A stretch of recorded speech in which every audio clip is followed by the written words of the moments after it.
السلام عليكم ورحمة الله وبركاته.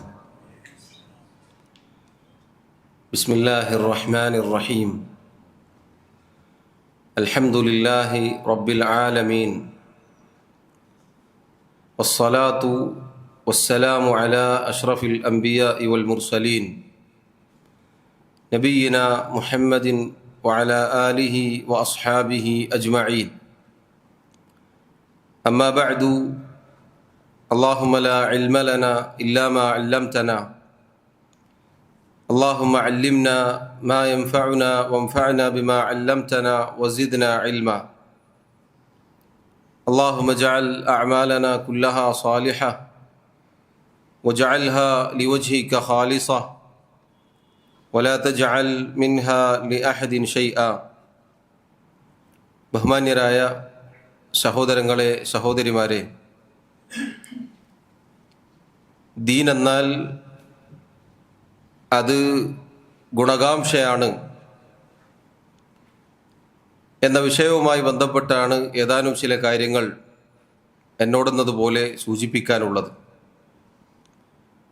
ദീൻ അത് നസീഹത്താണ്, ഗുണകാംക്ഷയാണ് എന്നുള്ളത് യഥാർത്ഥത്തിൽ അള്ളാഹുവിൻ്റെ റസൂൽ സല്ലല്ലാഹു അലൈഹി വസല്ലം പറഞ്ഞ പ്രസിദ്ധമായ ഒരു ഹദീസിൻ്റെ ഭാഗമാണ്.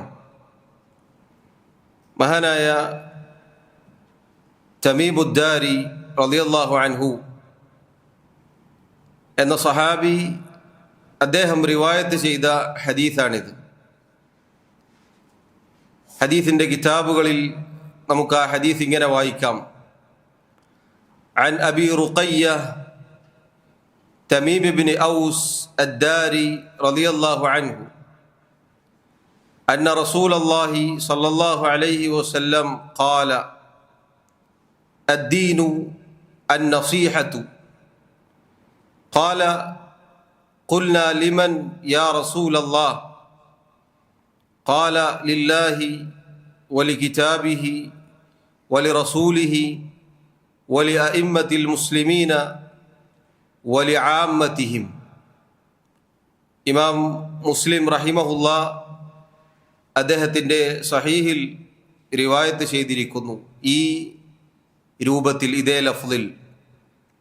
സഹോദരങ്ങളെ, അള്ളാഹുവിൻ്റെ റസൂൽ സല്ലല്ലാഹു അലൈഹി വസല്ലം വേറെ ചില റിവായത്തിൽ 3 തവണ ആവർത്തിച്ചു പറഞ്ഞു എന്നാണ്. അദ്ദീനു അൻ നസീഹ. ദീൻ എന്നാൽ അത് നസീഹത്താണ്. എന്താണ് സഹോദരങ്ങളെ യഥാർത്ഥത്തിൽ ആ വാക്കിൻ്റെ അർത്ഥം? അൻ നസീഹ എന്ന വാക്കിന് അറബിയിൽ അതിൻ്റെ ഭാഷാർത്ഥമായി പറയപ്പെട്ടതായി നമുക്ക് കാണാം. അൻ നസീഹത്തു എന്ന് പറഞ്ഞാൽ യഥാർത്ഥത്തിൽ അത്തസ്ഫിയ എന്നാണ് അതിൻ്റെ അർത്ഥം, അഥവാ ശുദ്ധീകരിക്കുക. അതുകൊണ്ടാണ് അറബിയിൽ തേൻ ശുദ്ധീകരിച്ചു എന്ന് പറയാൻ അവർ നസീഹത്ത് എന്ന വാക്ക് ആണ് ഉപയോഗിച്ചിരുന്നത്. അൻ നസീഹ എന്നത് ശുദ്ധീകരിക്കലാണ്. അതേപോലെ തന്നെ അസ്സാഫി അൽ ഖാലിസ് എന്നർത്ഥമുണ്ട്. അതുകൊണ്ട് തന്നെ അറബിയിൽ ഇപ്രകാരം പറയപ്പെടാറുണ്ട്: ദഹബുൻ നാസിഹുൻ. ഒരു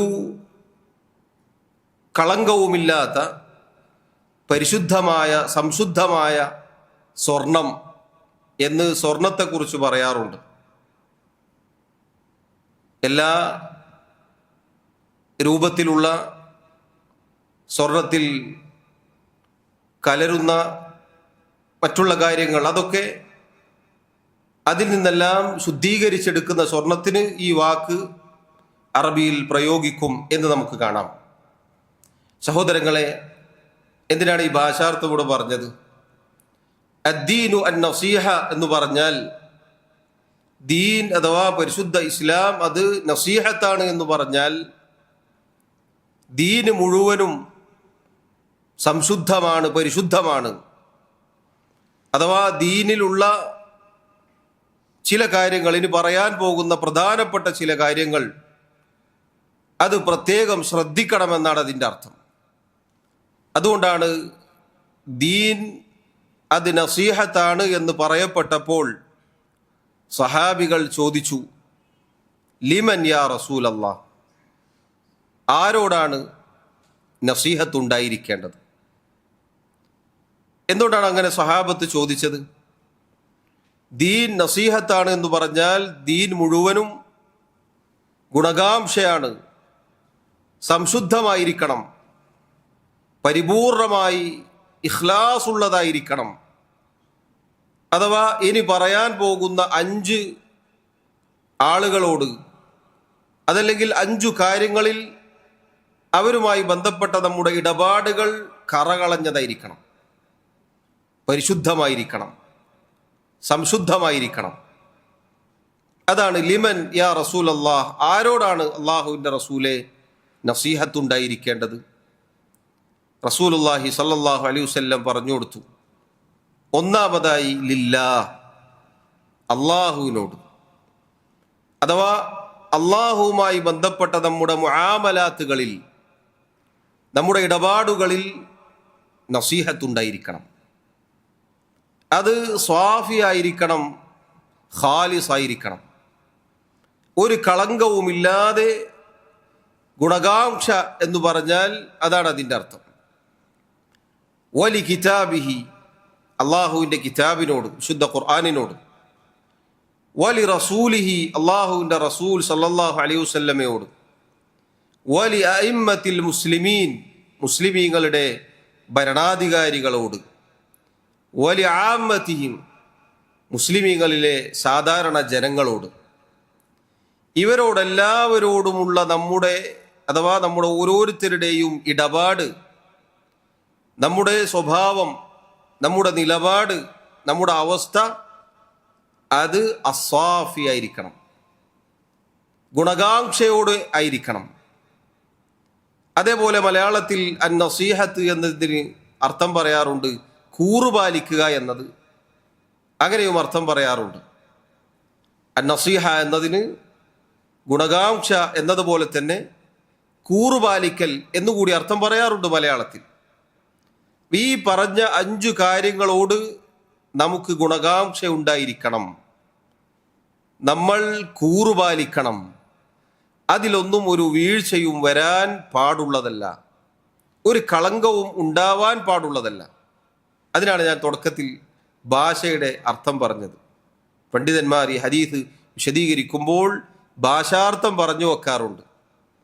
ഭാഷയിൽ അൻ നസീഹത്ത് എന്നതിനുള്ള അർത്ഥം അത് മനസ്സിലാക്കിയാൽ ഇനി പറയാൻ പോകുന്ന കാര്യങ്ങൾ നമുക്ക് കൂടുതൽ വ്യക്തമാകും. അതാണ് അസ്സാഫി, അൽ ഖാലിസ് എന്നൊക്കെ പണ്ഡിതന്മാർ അർത്ഥം പറഞ്ഞിരിക്കുന്നു എന്ന് സൂചിപ്പിച്ചത്. സഹോദരങ്ങളെ, ദീൻ എന്നാൽ അത് മുഴുവനും കറകളഞ്ഞതാണ്, നസീഹത്താണ്. അല്ലാഹുവിൻ്റെ ദീൻ, പരിശുദ്ധ ദീനിൽ അതിലെ ആദ്യം മുതൽ അവസാനം വരെയുള്ള എല്ലാം ഏറ്റവും സംശുദ്ധമാണ്. ഇവിടെ പരാമർശിക്കപ്പെട്ട കാര്യങ്ങളെല്ലാം എടുത്തു നോക്കൂ. ഇതെല്ലാം നമ്മുടെ ദീനിൻ്റെ അടിത്തറകളാണ്. ഇതില്ലാതെ നമുക്ക് ജീവിതമില്ല. നമുക്ക് മുന്നോട്ട് പോവാൻ സാധിക്കുകയില്ല. അള്ളാഹുവിൻ്റെ കിതാബ്, അള്ളാഹുവിൻ്റെ റസൂൽ സല്ലല്ലാഹു അലൈഹി വസല്ലം, ഭരണാധികാരികൾ, അതുപോലെ സാധാരണ ജനങ്ങൾ, ഇതെല്ലാം നമ്മുടെ നിത്യജീവിതത്തിൽ, നമ്മുടെ ജീവിതത്തിലുടനീളം നമ്മളുമായി ബന്ധപ്പെട്ട് കിടക്കുന്നതാണ്. അവരോടൊക്കെ നമുക്ക് ബാധ്യതകളുണ്ട്, ഒന്നല്ലെങ്കിൽ മറ്റൊരർത്ഥത്തിൽ. അതേറ്റവും സാഫിയായിരിക്കണം എന്നതാണ് പറഞ്ഞതിൻ്റെ ആകെ തുക. സഹാബത്ത് റളിയല്ലാഹു അൻഹും ചോദിച്ചു, ലിമൻ യാ റസൂൽ അല്ലാഹ്, ആരോടാണ് അള്ളാഹുവിൻ്റെ റസൂലേ സല്ലല്ലാഹു അലൈഹി വസല്ലം? ഈ ചോദ്യത്തിൽ നിന്ന് പണ്ഡിതന്മാർ തെളിവ് പിടിച്ചു. മഹാന്മാരായ സഹാബത്ത് റളിയല്ലാഹു അൻഹും അവരുടെ അറിവ് നേടാനുള്ള താല്പര്യം ഇതിലുണ്ട്. ദീൻ എന്നാൽ നസീഹത്താണെന്ന് പറഞ്ഞു നബി സല്ലല്ലാഹു അലൈഹി വസല്ലം. ആയിക്കോട്ടെ എന്ന് പറഞ്ഞവർ അവിടെ അവസാനിപ്പിച്ചില്ല. അവർ ചോദിക്കുകയാണ്, ആരോടാണ് നബിയെ? കാരണം അത് പാലിക്കാനുള്ളതാണെന്നവർക്ക് മനസ്സിലായി, അത് പ്രവർത്തിക്കാനുള്ളതാണ് എന്നവർക്ക് മനസ്സിലായി. കേവലം കേട്ടിരിക്കുക എന്നതല്ല, മറിച്ച് ദീന് മുഴുവനും നസീഹത്താണെങ്കിൽ അത് പാലിക്കപ്പെടാൻ അർഹതപ്പെട്ട ചിലതുണ്ടാകും, ചിലരുണ്ടാകും. അതാരാണ് എന്ന് നബിയെ അങ്ങ് പറഞ്ഞു തരണം എന്നവർ പറഞ്ഞതിൻ്റെ ഉദ്ദേശം അതാണ്, അവരുടെ താല്പര്യമാണത്. അതിൽ സഹോദരങ്ങളെ നമുക്ക് വലിയ ഗുണപാഠമുണ്ട്. നമുക്ക് അറിഞ്ഞിരിക്കേണ്ട, നമ്മൾ പഠിച്ചിരിക്കൽ നിർബന്ധമായ കാര്യങ്ങൾ അത് ചോദിച്ച് പഠിക്കണം, അത് ചോദിച്ച് പഠിക്കണം, അതറിയണം, എന്നിട്ടത് പ്രാവർത്തികമാക്കാൻ നമ്മൾ ശ്രമിക്കണം. അള്ളാഹു സഹായിക്കുമാറാവട്ടെ. അതുകൊണ്ടാണ് സഹാബത്ത് റളിയല്ലാഹു അൻഹും ഈ ചോദ്യം ചോദിച്ചത് എന്ന് പണ്ഡിതന്മാർ പറഞ്ഞതായി കാണാം. അവരുടെ താല്പര്യമാണത്. റസൂലുള്ളാഹി സ്വല്ലല്ലാഹു അലൈഹി വസല്ലം പറഞ്ഞു കൊടുക്കുകയാണ്, ഒന്നാമത്തേത്, നമുക്ക് ഓരോരുത്തർക്കും നസീഹത്തുണ്ടായിരിക്കേണ്ട ഒന്നാമത്തെ കാര്യം, അല്ലെങ്കിൽ ഒന്നാമതായി നമുക്ക് നസീഹത്തുണ്ടായിരിക്കേണ്ടത് ലില്ലാഹ്, അള്ളാഹുവിനോടാണ്. അള്ളാഹുവിനോട് ഗുണകാംക്ഷയുള്ളവരായിരിക്കണം നമ്മൾ. അഥവാ അള്ളാഹുവുമായി ബന്ധപ്പെട്ട നമ്മുടെ ഇടപാടുകൾ, നമ്മുടെ മുആമലാത്തുകൾ അത് പരിശുദ്ധമായിരിക്കണം. എന്താണ് സഹോദരങ്ങളെ അള്ളാഹുവിനോടുള്ള നമ്മുടെ മുആമലാത്ത്? എന്താണ് അള്ളാഹുവിനോടുള്ള നമ്മുടെ ഇടപാടുകൾ? റബ്ബിനോടുള്ള, അള്ളാഹുവിനുള്ള ഇബാദത്തുകളാണ്, അള്ളാഹുവിനുള്ള ഈമാനാണ്. അള്ളാഹുവിനെ കുറിച്ച് നമ്മൾ എങ്ങനെ വിശ്വസിക്കണം, അള്ളാഹുവിന് നമ്മൾ എങ്ങനെ ഇബാദത്ത് ചെയ്യണം, ഇത് കൃത്യമായിരിക്കണം. അതിലൊരു കളങ്കവും ഉണ്ടാവാൻ പാടില്ല. അതാണ് റബ്ബിനോടുള്ള നസീഹത്ത്. പണ്ഡിതന്മാർ പറഞ്ഞു, അതിലൊന്നാമത്തേത് അള്ളാഹുവിൻ്റെ വുജൂദ്, അതിൽ വിശ്വസിക്കലാണ്. ഒരു സൃഷ്ടാവുണ്ട് എന്ന് നമ്മൾ വിശ്വസിക്കണം. ഈ പ്രപഞ്ചം ഇത് തനിയെ ഉണ്ടായതല്ല, ഈ പ്രപഞ്ചത്തിനൊരു സൃഷ്ടാവുണ്ട്. ആകാശഭൂമികളും അതിലുള്ളതും അതിലിടയിലുള്ളതും സർവ്വതും സൃഷ്ടിച്ചു പരിപാലിച്ച് നിയന്ത്രിക്കുന്ന ഒരു റബ്ബുണ്ട്, ഒരു സൃഷ്ടാവുണ്ട് എന്നത് അള്ളാഹുവിനെ കുറിച്ചുള്ള ഒന്നാമത്തെ നമ്മുടെ ഈമാനാണ്. അത് അള്ളാഹുവിനോടുള്ള നസീഹത്താണത്. അതുകൊണ്ട് തന്നെ ഒരു നിരീശ്വരവാദി, ഒരു നിഷേധി അള്ളാഹുവിനോട് നസീഹത്ത് കാണിക്കാത്തവരാണ് ഈ കാര്യം നിഷേധിച്ചത് കൊണ്ട്. അവൻ്റെ റബ്ബുമായുള്ള ഇടപാട് ശരിയായില്ല. കാരണം അവനെ അള്ളാഹുവാണ് സൃഷ്ടിച്ചത്, അവൻ്റെ മുമ്പുള്ളവരെ അള്ളാഹുവാണ് സൃഷ്ടിച്ചത്. ഈ കാണുന്ന സർവ്വതും അള്ളാഹു സുബ്ഹാനഹു വ തആലയാണ് സൃഷ്ടിച്ച് പരിപാലിക്കുന്നത്. എന്നിട്ട് അവൻ അതിനെ നിഷേധിക്കുകയാണ്. അതുകൊണ്ട് അള്ളാഹുവിനോട് പാലിക്കേണ്ട നസീഹത്തിൽ അവൻ വീഴ്ച വരുത്തിയിരിക്കുന്നു. അതൊരിക്കലും നമുക്കുണ്ടാവാൻ പാടുള്ളതല്ല. മറിച്ച് അള്ളാഹുവിൻ്റെ വുജൂദ്, അതിൽ വിശ്വസിക്കുക എന്നത് ഒന്നാമത്തെ കാര്യമാണ്. രണ്ടാമത്തെ കാര്യം സഹോദരങ്ങളെ, അള്ളാഹു സുബ്ഹാനഹു വ തആലയുടെ ഏകത്വത്തിൽ വിശ്വസിക്കലാണ്. അള്ളാഹുവിനെ ഏകനാക്കണം. അതിനാണ് അറബിയിൽ തൗഹീദ് എന്ന് പറയുക. തൗഹീദ് എന്ന് പറയാറുണ്ട്. എന്താണ് തൗഹീദ്? വഹദ യുവഹിദു എന്ന അറബി വാക്കിൽ നിന്നാണ് അത് വന്നിട്ടുള്ളത്. ഏകനാക്കി എന്നാണ് അതിൻ്റെ അർത്ഥം. വഹദ എന്നാൽ ഏകനാക്കി. അള്ളാഹുവിനെ ഏകനാക്കണം. എന്തിൽ നിന്നൊക്കെയാണ് ഏകനാക്കേണ്ടത്? എങ്ങനെയാണ് ഏകനാക്കേണ്ടത്? അള്ളാഹുവിനെ പ്രധാനമായും 3 കാര്യങ്ങളിലാണ് ഏകനാക്കേണ്ടത്. ഒന്ന്, അള്ളാഹുവിൻ്റെ റുബൂബിയത്തിൽ, അള്ളാഹുവാണ് റബ്ബ് എന്ന കാര്യത്തിൽ ഏകനാക്കണം. അഥവാ സൃഷ്ടിപ്പും നിയന്ത്രണവും അധികാരവും ഉടമസ്ഥതയും ജീവിപ്പിക്കലും മരിപ്പിക്കലും തുടങ്ങിയ അള്ളാഹുവിൻ്റെ പ്രവർത്തികളിലെല്ലാം അള്ളാഹു ഏകനാണ് എന്ന വിശ്വാസം നമുക്കുണ്ടായിരിക്കണം. അള്ളാഹുവിൻ്റെ തൗഹീദിൽ ഉൾക്കൊള്ളുന്ന ഒന്നാമത്തെ കാര്യമാണ്. അത് അല്ലാഹു സുബ്ഹാനഹു വ തആലയോടുള്ള നമ്മുടെ നസീഹത്തിൽപ്പെട്ടതാണ്. അപ്പോൾ അല്ലാഹു അല്ലാത്ത നിയന്ത്രിക്കാൻ മറ്റാരെങ്കിലും ഉണ്ട് എന്നൊരാൾ വിശ്വസിച്ചാൽ അവർ അല്ലാഹുവിനോടുള്ള നസീഹത്തിൽ വീഴ്ച വരുത്തിയിരിക്കുന്നു, ഷിർക്ക് സംഭവിച്ചിരിക്കുന്നു. അതുകൊണ്ടാണ് അള്ളാഹുവിൻ്റെ ഏകത്വത്തിൽ വിശ്വസിക്കാത്ത, ഷിർക്കിൽ അകപ്പെട്ടു പോയ മുശ്രിക്കായ ഒരാളെ സംബന്ധിച്ചിടത്തോളം നേരത്തെ നിരീശ്വരവാദികളെക്കുറിച്ച് നമ്മൾ പറഞ്ഞതുപോലെ അവർ അള്ളാഹുവിനോട് നസീഹത്ത് കാണിച്ചില്ല. കാരണം അള്ളാഹുവിനോടുള്ള നിർബന്ധ ബാധ്യതയിൽ അവർ വീഴ്ച വരുത്തിയിരിക്കുന്നു. അതുകൊണ്ട് അള്ളാഹു അല്ലാത്ത ഒരാൾ നിയന്ത്രിക്കും. അങ്ങനെ നിയന്ത്രിക്കാനുണ്ട്, ജീവിപ്പിക്കാനുണ്ട്, മരിപ്പിക്കാനുണ്ട്, സൃഷ്ടിക്കാനുണ്ട്, നമ്മുടെ കാര്യങ്ങൾ മാറ്റിമറിക്കാനുണ്ട്, നമ്മുടെ ജീവിതത്തിൽ ഇടപെടാനുണ്ട് എന്നൊക്കെ ഒരാൾ സൃഷ്ടികളിൽ ആരെങ്കിലും കുറിച്ച് വിശ്വസിച്ചാൽ അവൻ്റെ അള്ളാഹുവിനോടുള്ള നസീഹത്ത് തകർന്നിരിക്കുന്നു. അവൻ ഷിർക്കിൽ അകപ്പെട്ടിരിക്കുന്നു, അവൻ്റെ ഈമാൻ തകർന്നിരിക്കുന്നു. അതുകൊണ്ടാണ് എത്രയോ ആളുകൾ ഇന്നും മഹാനായ മുഹീദ്ദീൻ ഷെയ്ഖ് റഹിമഹുല്ലയെ കുറിച്ച് പാടിപ്പറയുന്ന പാട്ടുകളിൽ അദ്ദേഹമാണ് ആകാശഭൂമികളുടെ അച്ചുതണ്ട് എന്ന് അദ്ദേഹത്തെക്കുറിച്ച് വിശ്വസിക്കുന്നു. അദ്ദേഹമാണ് മഴ പെയ്യിപ്പിക്കുന്നത് എന്ന് വിശ്വസിക്കുന്നു. അദ്ദേഹമാണ് ആകാശഭൂമിയിലുള്ള ആളുകൾക്ക് ഉപജീവനം നൽകുന്നത് എന്ന് വിശ്വസിക്കുന്നുണ്ട്. പറഞ്ഞു പറഞ്ഞു പറഞ്ഞു വന്ന് അവസാനം 10-30 കൊല്ലങ്ങൾക്ക് മുന്നേ മരണപ്പെട്ടു പോയ, ഭ്രാന്തായിരുന്ന, സ്വന്തം രോഗം പോലും ശിഫയാക്കാൻ കഴിവുണ്ടായിരുന്നില്ല, നോമ്പെടുത്തിരുന്നില്ല, നിസ്കരിച്ചിരുന്നില്ല, സ്വബോധമുണ്ടായിരുന്നില്ല എന്നൊക്കെ പറയപ്പെട്ടിരുന്ന CM മടവൂർ മുദബ്ബിറുൽ ആലമാണ് എന്ന് ആളുകൾ പറയുന്നുണ്ട്. എത്ര കഠോരമായ വാദമാണത്! അല്ലാഹു സുബ്ഹാനഹു വ തആലയോടുള്ള നസീഹത്ത് തീർത്തും ഇല്ലാത്ത ഒരു പിഴച്ച വിശ്വാസമാണത്. അല്ലാഹു റബ്ബുൽ ആലമീൻ അവനോടുള്ള തൗഹീദിന്റെ, ഈമാനിന്റെ ഭാഗമാണ് അല്ലാഹുവിന്റെ റുബൂബിയത്തിൽ അവൻ ഏകനാക്കണമെന്നുള്ളത്. അതുകൊണ്ടാണ് വിശുദ്ധ ഖുർആനിൽ ഒരുപാട് സ്ഥലങ്ങളിൽ മക്കയിലെ മുശ്രിക്കുകളുടെ ഈമാൻ അള്ളാഹു എടുത്തു പറഞ്ഞിട്ടുണ്ട്. അവരുടെ വിശ്വാസം, അവരോട് വലഇൻ സഅൽതഹും മൻ ഖലഖസ് സമാവാതി വൽ അർദ്, ആകാശഭൂമികൾ സൃഷ്ടിച്ചത് ആരാണ് എന്ന് ചോദിച്ചാൽ അവർ പറയും ലയഖൂലുന്ന അല്ലാഹ്, അള്ളാഹുവാണെന്ന് പറയും. സൃഷ്ടിപ്പും നിയന്ത്രണവും ഉടമസ്ഥതയുമൊക്കെ അള്ളാഹുവിൻ്റെ അധീനതയിലുള്ളതാണ് എന്നവർ വിശ്വസിച്ചിരുന്നു. അതിൻ്റെ കടക്കൽ കത്തിവെച്ചവരാണ് പിൽക്കാലത്ത് വന്ന ആളുകൾ. സഹോദരങ്ങളെ, അള്ളാഹുവിനെ ഏകനാക്കുക എന്നതിൽ ഒന്നാമത്തത് അവൻ്റെ റുബൂബിയത്തിൽ അവൻ ഏകനാക്കുക എന്നുള്ളതാണ്.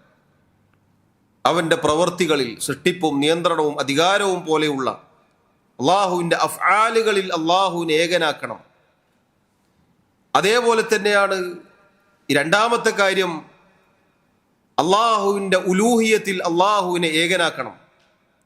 എന്താണ് ഉലൂഹിയത്ത് എന്ന് പറഞ്ഞാൽ? ഇലാഹ് എന്ന് പറഞ്ഞാൽ ആരാധ്യനാണ് എന്നാണ് അർത്ഥം. ഇലാഹ് എന്നാൽ ആരാധ്യൻ എന്നാണ് അർത്ഥം. ആ ആരാധനക്കർഹത അത് അള്ളാഹുവിന് മാത്രമായിരിക്കണം. അതിൽ അള്ളാഹുവിനെ ഏകനാക്കണം. അതാണ് രണ്ടാമത്തെ തൗഹീദിന്റെ ഇനം. അഥവാ ആരാധനകൾ മുഴുവനും റബ്ബിന് മാത്രമായിരിക്കണം. പ്രാർത്ഥനകളും നിസ്കാരവും നോമ്പും സക്കാത്തും ഹജ്ജും തുടങ്ങിയ ഇബാദത്തായി പഠിപ്പിക്കപ്പെട്ട ഏതൊക്കെ കാര്യങ്ങളുണ്ടോ അതൊക്കെ അള്ളാഹുവിന് മാത്രമേ സമർപ്പിക്കാൻ പാടുള്ളൂ. ഇബാദത്തുകൾ പൊതുവെ 3 രൂപത്തിലായിരിക്കും. നാവുകൊണ്ട് ചൊല്ലിപ്പറയുന്ന ദിക്ർ ദുആകളുണ്ട് ഇബാദത്തിന്റെ ഇനങ്ങളിൽ. ഹൃദയങ്ങളിൽ ഉണ്ടാകുന്ന ഇബാദത്തിന്റെ ഇനങ്ങളുണ്ട്. തവക്കുൽ, പ്രതീക്ഷ, ഭയം തുടങ്ങിയ കാര്യങ്ങളൊക്കെ മനസ്സിലാണ് ഉണ്ടാവുക. അവയവങ്ങൾ കൊണ്ട് ചെയ്യുന്ന ഇബാദത്തുകളുണ്ട്. അതാണ് നിസ്കാരം, നോമ്പ്, സക്കാത്ത്, ഹജ്ജ്, നന്മ കൽപ്പിക്കുക, തിന്മ വിരോധിക്കുക, ദീന് പഠിക്കുക തുടങ്ങിയ കാര്യങ്ങൾ. ഇങ്ങനെ ഇബാദത്തായി പഠിപ്പിക്കപ്പെട്ട ഏതൊരു കാര്യങ്ങളുണ്ടോ അതൊക്കെ അള്ളാഹുവിന് മാത്രമായിരിക്കണം. അള്ളാഹുവിനോടുള്ള നസീഹത്തിന്റെ ഭാഗമാണ്. അത് തൗഹീദിന്റെ രണ്ടാമത്തെ ഇനമാണ്. മൂന്നാമത്തെ ഇനം എന്നത് അള്ളാഹുവിന് ഏറ്റവും നല്ല നാമങ്ങളുണ്ട്, അൽ അസ്മാഉൽ ഹുസ്ന. ആ നാമങ്ങളിൽ അടങ്ങിയിട്ടുള്ള അള്ളാഹുവിൻ്റെ അത്യുന്നതമായ വിശേഷണങ്ങളുണ്ട്. അതിലെല്ലാം അള്ളാഹുവിനെ ഏകനാക്കണം. അള്ളാഹ് എന്ന നാമം അത് അള്ളാഹുവിന് മാത്രമേ വകവെച്ചു കൊടുക്കാൻ പാടുള്ളൂ. അൽ ഇലാഹ് എന്ന സിഫത്താണ് അതിലുള്ളത്. അള്ളാഹുവിൻ്റെ മറ്റെല്ലാ നാമങ്ങളും ഈ അള്ളാഹു എന്ന നാമത്തിലേക്ക് മടങ്ങുന്നു എന്നാണ് പണ്ഡിതന്മാർ പറഞ്ഞത് ഖുർആനിൻ്റെ ആയത്തുകളുടെ വെളിച്ചത്തിൽ. അർ റഹ്മാൻ, അങ്ങേയറ്റം കാരുണ്യമുള്ളവൻ അള്ളാഹു മാത്രമാണ്. ഒരു സൃഷ്ടിക്കും ആ വിശേഷണം വകവെച്ചു കൊടുക്കാൻ പാടുള്ളതല്ല. അസ്സമീഅ്, എല്ലാം കേൾക്കുന്നവൻ അള്ളാഹുവാൻ. അൽ ബസീർ, എല്ലാം കാണുന്നവൻ അള്ളാഹുവാൻ. അൽ അലീം, എല്ലാം അറിയുന്നവൻ അള്ളാഹുവാൻ. ഈ പറഞ്ഞ വിശേഷണങ്ങളൊന്നും അള്ളാഹു അല്ലാത്ത ഒരാൾക്കും വകവെച്ചു കൊടുക്കാൻ പാടുള്ളതല്ല. പിന്നെ എവിടെ നിന്ന് വിളിച്ചാലും വായു പൂട്ടുന്നതിന് മുന്നേ മൊഹീദ്ദീൻ ഷെയ്ഖ് ഉത്തരം നൽകും എന്നൊരാൾ വിശ്വസിച്ചാൽ അവൻ അള്ളാഹുവിൽ പങ്കുചേർത്തിരിക്കുന്നു, അവൻ ശിർക്ക് ചെയ്തിരിക്കുന്നു, അവൻ അള്ളാഹുവിനോടുള്ള നസീഹത്തിൽ പരാജയപ്പെട്ടിരിക്കുന്നു. അള്ളാഹുവിനോട് അവന് നസീഹത്തില്ല എന്നതിൻ്റെ തെളിവാണത്. ഇതാണ് സഹോദരങ്ങളെ തൗഹീദിൻ്റെ 3 ഇനങ്ങൾ. ഇതിൽ അള്ളാഹു സുബ്ഹാനഹു വ തആലയെ ഏകനാക്കണം. വേറൊരു പടപ്പിനും ഒരു പടപ്പുകൾക്കും അത് വകവെച്ചു കൊടുക്കാൻ പാടുള്ളതല്ല. നസീഹത്ത് തകർന്നു പോകും, ശിർക്കിൽ അകപ്പെട്ടു പോകും, ഇഹലോകവും പരലോകവും നശിച്ചു പോകുമെന്നുള്ളതാണ്. അതേപോലെ തന്നെ സഹോദരങ്ങളെ അള്ളാഹുവിനോടുള്ള നസീഹത്തിൽപ്പെട്ടതാണ് അള്ളാഹു നമ്മോടൊരു കൽപ്പന കൽപ്പിച്ചാൽ നാം അതിന് ഉത്തരം നൽകുക എന്നുള്ളത് അള്ളാഹുവിനോടുള്ള നസീഹത്തിൽപ്പെട്ടതാണ്. അഥവാ റബ്ബ് സുബ്ഹാനഹു വ തആല ഒരു നിയമം അവൻ്റെ അടിമകളായ നമുക്ക് നിർബന്ധമാക്കി, അല്ലെങ്കിൽ നമ്മോട് കൽപ്പിച്ചു. അതിലൊന്നാമത്തേതാണ് തൊട്ടു മുന്നേ പറഞ്ഞ തൗഹീദ്. വഅബ്ദുല്ലാഹ വലാ തുശ്രികൂ ബിഹി ശൈഅൻ, നിങ്ങൾ അള്ളാഹുവിനെ മാത്രം ഇബാദത്ത് ചെയ്യണം, അവനിൽ യാതൊന്നിനെയും പങ്കുചേർക്കരുത്. അള്ളാഹുവിൻ്റെ കൽപ്പനയാണ്. അതിനുത്തരം നൽകണം, നിർബന്ധ ബാധ്യതയാണ്. വഅഖീമുസ്സലാഹ്, നിങ്ങൾ നിസ്കാരം നിലനിർത്തണം, അള്ളാഹുവിൻ്റെ വിളിയാണ്, അതിനുത്തരം നൽകണം. വആതു സക്കാ, സക്കാത്ത് കൊടുത്തുവിടണം, അള്ളാഹുവിൻ്റെ വിളിയാണത്, നിയമമാണ്, അതിനുത്തരം നൽകണം. ഇങ്ങനെ ഏത് അള്ളാഹുവിൻ്റെ ദീനിലെ നിയമമുണ്ടോ അതിനുത്തരം നൽകുക എന്നത് അള്ളാഹുവിനോടുള്ള നസീഹത്തിൽപ്പെട്ടതാണ്, അള്ളാഹുവിനോടുള്ള ഗുണകാംക്ഷയിൽപ്പെട്ടതാണ്. അതിൽ സഹോദരങ്ങളെ ഞാനും നിങ്ങളും വീഴ്ച വരുത്തിയാൽ അള്ളാഹുവിനോടുള്ള നസീഹത്ത് തകർന്നിരിക്കുന്നു. അങ്ങനെ തകർന്നാലോ നമ്മുടെ ദീനാണ് അതിലൂടെ തകരുന്നത്. അള്ളാഹുവിലുള്ള ഈമാൻ, അള്ളാഹുവിൻ്റെ കൽപ്പനകൾക്ക് ഉത്തരം നൽകൽ തുടങ്ങിയ കാര്യങ്ങൾ അതിൽ നമ്മൾ പരാജയപ്പെട്ടു പോയാൽ നമ്മുടെ ദീന് നഷ്ടപ്പെട്ടു. അതുപോലെ സഹോദരങ്ങളെ അള്ളാഹുവിനോടുള്ള നസീഹത്തിൽപ്പെട്ടതാണ് അള്ളാഹു സുബ്ഹാനഹു വ തആല നമുക്ക് ചെയ്തു തന്ന അനുഗ്രഹങ്ങൾക്ക് അവനോട് നന്ദി കാണിക്കുക എന്നുള്ളത്. ഏതൊരു അനുഗ്രഹമുണ്ടോ അത് അള്ളാഹു സുബ്ഹാനഹു വ തആല നമുക്ക് നൽകിയതാണ്. വമാ ബികും മിൻ നിഅമത്തിൻ ഫമിനല്ലാഹ്, ഏതൊരു അനുഗ്രഹം നിങ്ങൾക്ക് വന്നു കിട്ടിയിട്ടുണ്ടോ അത് അള്ളാഹുവിൽ നിന്നാണ്. വഇൻ തഉദ്ദു നിഅമതല്ലാഹി ലാ തുഹ്സൂഹാ, അള്ളാഹുവിൻ്റെ അനുഗ്രഹങ്ങൾ നിങ്ങൾ എണ്ണി തിട്ടപ്പെടുത്താൻ തുനിഞ്ഞാൽ നിങ്ങൾക്കതിന് സാധ്യമല്ല. ശുദ്ധ ഖുർആനിൽ അള്ളാഹു പറഞ്ഞു, വആതാകും മിൻ കുല്ലി മാ സഅൽതുമൂ, നിങ്ങൾ എന്തൊന്ന് എന്നോട് ചോദിച്ചുവോ അത് ഞാൻ നിങ്ങൾക്ക് നൽകിയിരിക്കുന്നു. എന്താണ് അള്ളാഹുവിൻ്റെ അനുഗ്രഹത്തെക്കുറിച്ച് പറഞ്ഞത്? അതെണ്ണി തിട്ടപ്പെടുത്താൻ നിങ്ങൾക്ക് സാധ്യമല്ല എന്ന് പറഞ്ഞത്. ആയത്തുകളുടെ തഫ്സീറുകൾ വായിച്ചു നോക്കിയാൽ നമുക്ക് കാണാം, മുൻഗാമികളിൽ ചിലർ പറഞ്ഞു അള്ളാഹു സുബ്ഹാനഹു വ തആല നമ്മൾ ചോദിച്ചതും ചോദിക്കാത്തതും നൽകിയിട്ടുണ്ട്. ചോദിച്ചത് മാത്രമാണോ തന്നത്? ഒരിക്കലുമല്ല. എത്ര കാര്യങ്ങൾ നമ്മൾ ചോദിക്കാൻ മറന്നുപോയിട്ടുണ്ട്, പക്ഷെ അള്ളാഹു അത് നമുക്ക് നൽകിയിരിക്കുന്നു. ചോദിച്ചത് മാത്രമല്ല, ചോദിക്കാത്തത് ഏറെ. അതുകൊണ്ടാണ് അള്ളാഹു അത് എണ്ണിക്കണക്കാക്കാൻ സാധ്യമല്ല എന്ന് പറഞ്ഞത്. ചോദിച്ചത് ചിലപ്പോൾ നമുക്ക് ഓർമ്മ ഉണ്ടാവും, ഇന്നെ നമ്മൾ ചോദിച്ചിട്ടുണ്ട്. ചോദിക്കാത്തത് അനേകം അള്ളാഹു നൽകിയിരിക്കുന്നു. അത് എണ്ണി തിട്ടപ്പെടുത്താൻ നോക്കിയാൽ സാധ്യമല്ല. അങ്ങനെ അള്ളാഹു നൽകിയ ഏതൊരു അനുഗ്രഹങ്ങളുണ്ടോ അതിന് നന്ദി കാണിക്കുക എന്നത് സഹോദരങ്ങളെ അള്ളാഹുവിനോടുള്ള നസീഹത്തിൽപ്പെട്ടതാണ്. ഒരിക്കലും നമ്മൾ മറന്നു പോകരുത്. അനുഗ്രഹങ്ങൾ വന്നു കിട്ടിയാൽ നന്ദി കാണിക്കുന്നവരായിരിക്കണം നാം ഓരോരുത്തരും, പറയുന്ന ഞാനും കേൾക്കുന്ന നിങ്ങളും. എങ്ങനെയാണ് അള്ളാഹുവിനോട് നന്ദി കാണിക്കുക? 3 രൂപത്തിലാണ്. ഒന്നാമത്തെ, നമ്മുടെ ഹൃദയത്തിൽ ഉറച്ചു നാം വിശ്വസിക്കണം, ഏതൊരു അനുഗ്രഹമുണ്ടോ അള്ളാഹു എനിക്ക് നൽകിയതാണ്, ഒരിക്കലും എൻ്റെ കഴിവ് കൊണ്ട് എനിക്ക് കിട്ടിയതല്ല, എൻ്റെ കുടുംബ മഹിമ കൊണ്ട് എനിക്ക് കിട്ടിയതല്ല, എൻ്റെ എന്തെങ്കിലും കണ്ടിട്ട് കിട്ടിയതല്ല. അങ്ങനെ അള്ളാഹു അനുഗ്രഹങ്ങൾ വാരിക്കോരി കൊടുക്കുകയാണെങ്കിൽ ആർക്കൊക്കെ കൊടുക്കണം? ഖുറൈശികളിലെ വലിയ വലിയ കേമന്മാരുണ്ടായിരുന്നു, അള്ളാഹു അവർക്ക് ഹിദായത്ത് നൽകിയിട്ടില്ല. എന്നാൽ അടിമയായ ബിലാലിനെ അള്ളാഹു ഉയർത്തി. റസൂലുള്ളാഹി സ്വല്ലല്ലാഹു അലൈഹി വസല്ലമയുടെ മുഅദ്ദിനാണ് അദ്ദേഹം. നോക്കണം നിങ്ങൾ, അള്ളാഹു ഒരാൾക്ക് അനുഗ്രഹം ചെയ്യുക എന്നത് അത് അള്ളാഹുവിൻ്റെ മഹ്ലായ ഫضലാണ്, അവൻ്റെ ഔദാര്യമാണത്, അതല്ലാത്ത മറ്റൊന്നുമല്ല. ഇത് നമ്മൾ ഉറച്ചു വിശ്വസിക്കണം. നമുക്ക് ഏത് അനുഗ്രഹം ഒന്ന് കിട്ടിയിട്ടുണ്ടോ അള്ളാഹുവിൽ നിന്നാണ്. അതുകൊണ്ടാണ് അൽഹംദുലില്ലാ എന്ന വാക്ക് അബ്ദുല്ലാഹി ഇബ്നു അബ്ബാസ് റളിയല്ലാഹു അൻഹുമ അദ്ദേഹം പറഞ്ഞത് കലിമതു കുല്ലി ഷാകിരിൻ, നന്ദിയുള്ള ഓരോ അടിമയുടെയും വാക്കാണ് അൽഹംദുലില്ലാ. നിങ്ങൾ നോക്കൂ, എത്ര എത്ര സന്ദർഭങ്ങളിൽ അൽഹംദുലില്ലാ എന്ന ദിക്ർ ചൊല്ലാൻ നാം പഠിപ്പിക്കപ്പെട്ടിട്ടുണ്ട്.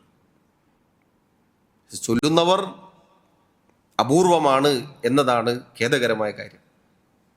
അള്ളാഹു സുബ്ഹാനഹു വ തആല നമുക്ക് തൗഫീഖ് നൽകുമാറാവട്ടെ. സഹോദരങ്ങളെ, ആ ഹംദ് പറയുക എന്നത് കിട്ടിയ അനുഗ്രഹത്തേക്കാൾ വലിയ കാര്യമാണ്. അനുഗ്രഹങ്ങൾ ഒന്ന് കിട്ടുക എന്നുള്ളതല്ല, അതിന് നന്ദി പറയാൻ സാധിക്കുക എന്നുള്ളത് വലിയ കാര്യമാണ്. അത് നമ്മുടെ ഹൃദയത്തിൽ ഉണ്ടായിരിക്കണം, നമ്മുടെ മനസ്സിലുണ്ടായിരിക്കണം. അതാണ് ഒന്നാമത്തെ കാര്യം. അനുഗ്രഹം അത് കിട്ടിയാൽ അതിന് നന്ദി കാണിക്കേണ്ട ഒന്നാമത്തെ രൂപത. രണ്ടാമത്തെ രൂപം എന്നാൽ നാവ് കൊണ്ട് പറയണം, അതിൽപ്പെട്ടതാണിത് ഹംദ് പറയുക എന്നുള്ളത്. അതേപോലെ തന്നെ അത് എടുത്തു പറയുക എന്നത് ഫഖ്റിന് വേണ്ടി, പൊങ്ങച്ചത്തിന് വേണ്ടി പറയുക എന്നുള്ളതല്ല, മറിച്ച് അൽഹംദുലില്ലാ, അള്ളാഹുവിൻ്റെ തൗഫീഖിനാൽ കിട്ടി, അള്ളാഹുവിലേക്ക് ചേർത്തിക്കൊണ്ട് ആ നിഅമത്ത് പറയുക എന്നത് അത് അള്ളാഹുവിൻ്റെ അനുഗ്രഹങ്ങൾക്ക് നന്ദി കാണിക്കലാണ്. വഅമ്മാ ബിനിഅമതി റബ്ബിക ഫഹദ്ദിസ്, നിന്റെ റബ്ബ് നിനക്ക് ചെയ്തു തന്ന അനുഗ്രഹത്തെക്കുറിച്ച് നീ പറയുക. ഇല്ല അങ്ങനെ കിട്ടി ഇങ്ങനെ കിട്ടിയെന്ന് പൊങ്ങച്ചം പറയാനാണോ? അല്ല, മറിച്ച് അത് അള്ളാഹുവിൻ്റെ അനുഗ്രഹമാണ് എന്നത് അറിയിക്കാൻ വേണ്ടി പറയലാണ്. ആണ് അള്ളാഹുവിലേക്ക് ചേർത്തി പറയാൻ പറയാം, എനിക്ക് അത് കിട്ടി, ഞാൻ ഇങ്ങനെ അങ്ങനല്ല, അൽഹംദുലില്ലാ എനിക്ക് അള്ളാഹു നൽകി, അള്ളാഹുവിൻ്റെ തൗഫീഖിനാൽ എനിക്ക് കിട്ടി, അൽഹംദുലില്ലാ എന്ന് പറയലാണത്. അതാണ് അതിൻ്റെ ഉദ്ദേശം. അതേപോലെ ഇങ്ങനെ എണ്ണിട്ട് എനിക്കിതുണ്ട് ഇങ്ങനെ കുറേ കിട്ടി, അത് കിട്ടി, ഇത് കിട്ടി എന്ന് പറയുമ്പോൾ ചിലപ്പോൾ ഇല്ലാത്തവരവിടെ പ്രയാസം ഉണ്ടാവും. അങ്ങനല്ല, കുറച്ച് അള്ളാഹുവിലേക്ക് ചേർത്തി പറയുക എന്നത് വലിയ കാര്യമാണ്.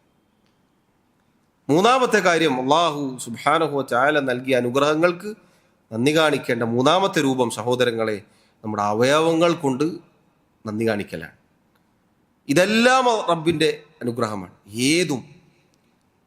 ഏത് കാര്യം നമ്മുടെ ജീവിതത്തിലുണ്ടോ, നമ്മുടെ ശരീരത്തിലുണ്ടോ, നമ്മുടെ കുടുംബത്തിലുണ്ടോ, എല്ലാം അള്ളാഹുവിൻ്റെ അനുഗ്രഹങ്ങൾ മാത്രമാണ്. അത് അള്ളാഹുവിന് തൃപ്തികരമായ രൂപത്തിൽ വിനിയോഗിക്കുക. ആരോഗ്യമുണ്ടോ, അള്ളാഹുവിൻ്റെ തൃപ്തിയിൽ വിനിയോഗിക്കുക. നല്ല ആരോഗ്യമുള്ള കാലത്ത് അള്ളാഹുവിനെ സൂക്ഷിച്ച് ജീവിക്കാൻ സാധിക്കുക എന്നത് അള്ളാഹുവിൻ്റെ അനുഗ്രഹമാണ്, വലിയ നിഅമത്താണത്. നല്ല പ്രായത്തിൽ, എല്ലാറ്റിനും കഴിയുന്ന പ്രായം, പ്രത്യേകിച്ച് യൗവനം, എന്തിനു സാധിക്കും, എങ്ങനെ പിഴക്കാനും നശിക്കാനും സാധിക്കുന്ന ഒരു കാലഘട്ടമാണ് യൗവനം. ആ യുവത്വത്തിൽ, നല്ല ചോരത്തിളപ്പുള്ള കാലഘട്ടത്തിൽ അള്ളാഹു സുബ്ഹാനഹു വ തആലയെ സൂക്ഷിച്ച് ജീവിക്കാൻ ഒരാൾക്ക് സാധിക്കുക എന്നത് അള്ളാഹുവിൻ്റെ നിഅമത്താണ്. അപ്പോൾ ആ യൗവനം റബ്ബിന് വേണ്ടി വിനിയോഗിക്കണം, അള്ളാഹുവിന് വേണ്ടി വിനിയോഗിക്കണം, റബ്ബിൻ്റെ തൃപ്തികരമായ മാർഗത്തിലൂടെ മാത്രം വിനിയോഗിക്കാൻ സാധിക്കണം. അത് നന്ദി കാണിക്കലാണ്. അല്ലാതെ നല്ല ആരോഗ്യമുണ്ട് എന്നിട്ട് അള്ളാഹുവിന് കോപമുണ്ടാക്കുന്ന രൂപത്തിൽ നമ്മുടെ ആരോഗ്യം വിനിയോഗിച്ചാൽ അള്ളാഹു സുബ്ഹാനഹു വ തആലയുടെ പിടുത്തം, അവൻ്റെ ശിക്ഷ വന്നിറങ്ങാൻ അത് കാരണമായി തീരും. നന്ദിയില്ലാത്തൊരവസ്ഥയാണത്. അള്ളാഹു എന്നെയും നിങ്ങളെയും കാത്തുരക്ഷിക്കുമാറാവട്ടെ. നമ്മുടെ വീഴ്ചകൾ, തെറ്റുകുറ്റങ്ങൾ അള്ളാഹു വിട്ടുപുറത്ത് മാപ്പാക്കി നൽകുമാറാവട്ടെ.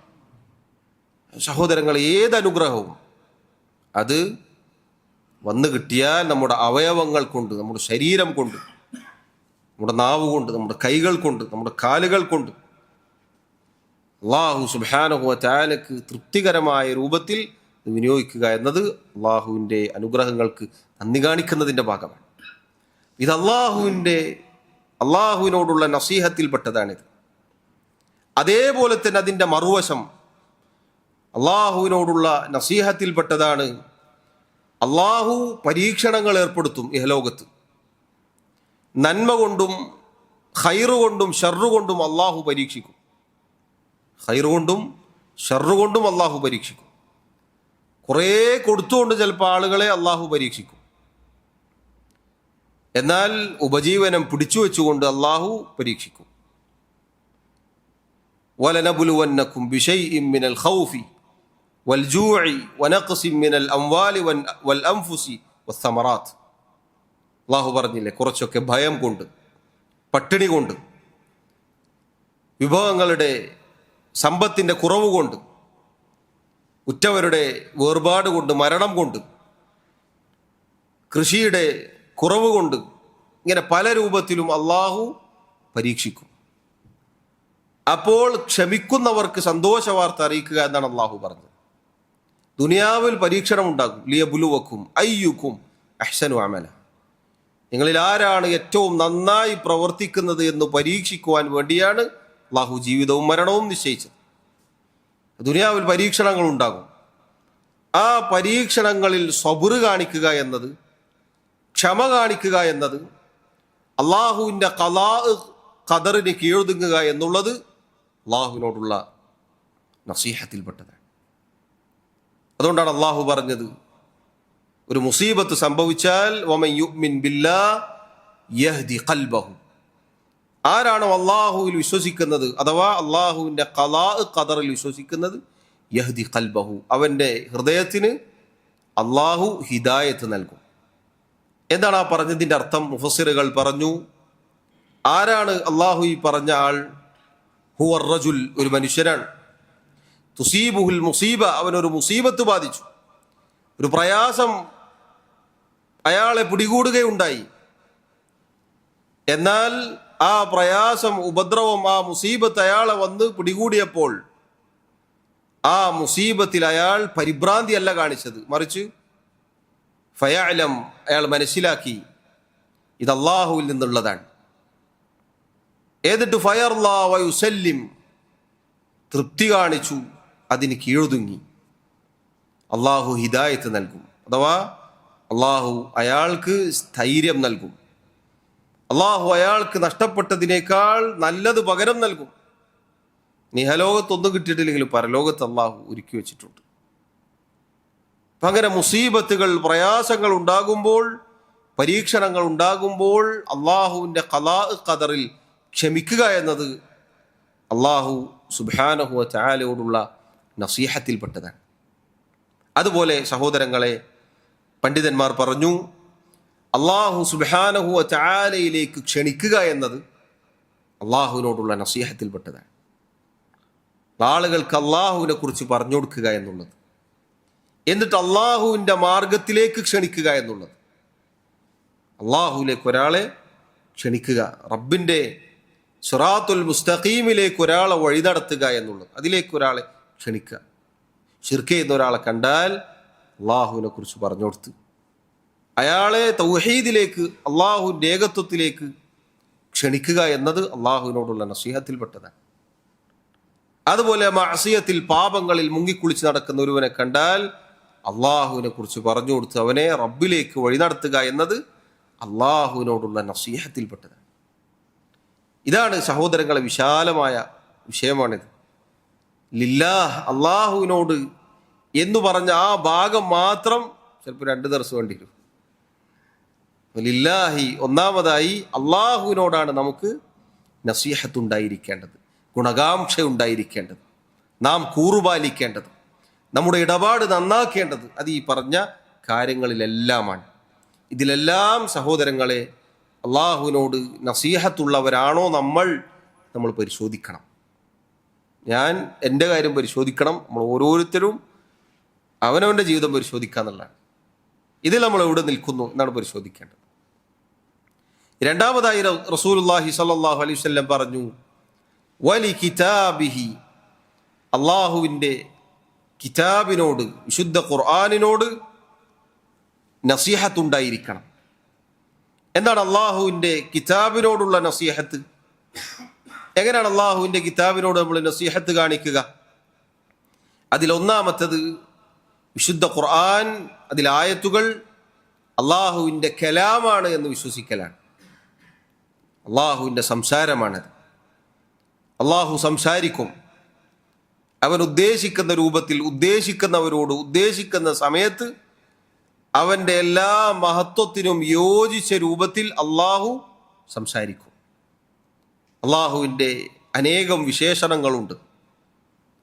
അതിൽപ്പെട്ടതാണ് അള്ളാഹുവിൻ്റെ സംസാരം എന്നുള്ളത്. അള്ളാഹു സുബ്ഹാനഹു വ തആല സംസാരിക്കും.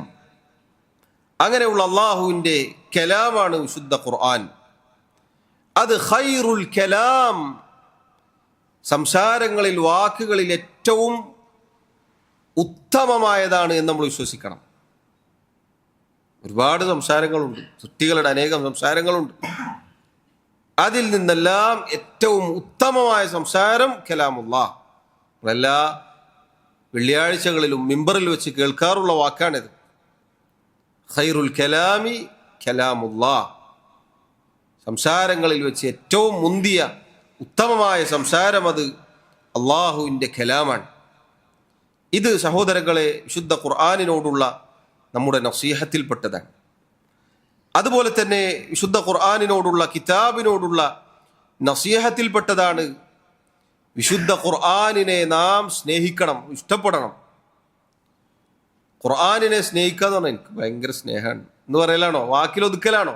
അല്ല, മറിച്ച് ധാരാളമായി അത് പാരായണം ചെയ്യലാണ് അതിനോടുള്ള മഹബത്ത്. വിശുദ്ധ ഖുർആൻ ധാരാളമായി പാരായണം ചെയ്യുക എന്നത് ഖുർആനിനോടുള്ള സ്നേഹമാണ് അറിയിക്കുന്നത്. അതിലെ ആയത്തുകളിൽ അള്ളാഹു നമ്മോട് കൽപ്പിച്ചിട്ടുള്ള കൽപ്പനകൾ പാലിക്കുക എന്നത് വിശുദ്ധ ഖുർആനിനെ സ്നേഹിക്കലാണ്. അള്ളാഹു വിലക്കിയ വിലക്കുകളിൽ നിന്ന് മാറി നിൽക്കുക എന്നത് വിശുദ്ധ ഖുർആനിനെ സ്നേഹിക്കലാണ്. ഇങ്ങനെ വിശുദ്ധ ഖുർആനിനോടുള്ള മഹബത്ത് സഹോദരങ്ങളെ നമ്മുടെ ജീവിതത്തിൽ ഉണ്ടായിരിക്കണം. അത് വിശുദ്ധ ഖുർആനിനോടുള്ള, കിതാബിനോടുള്ള നസീഹത്തിൻ്റെ ഭാഗമാണ്. സാധാരണ പ്രത്യേകിച്ച് ഈ കാലഘട്ടത്തിൽ ഖുർആൻ എടുക്കുമ്പോഴാണ് നമുക്ക് തലവേദനയോ ഉറക്കമൊക്കെ വരിക.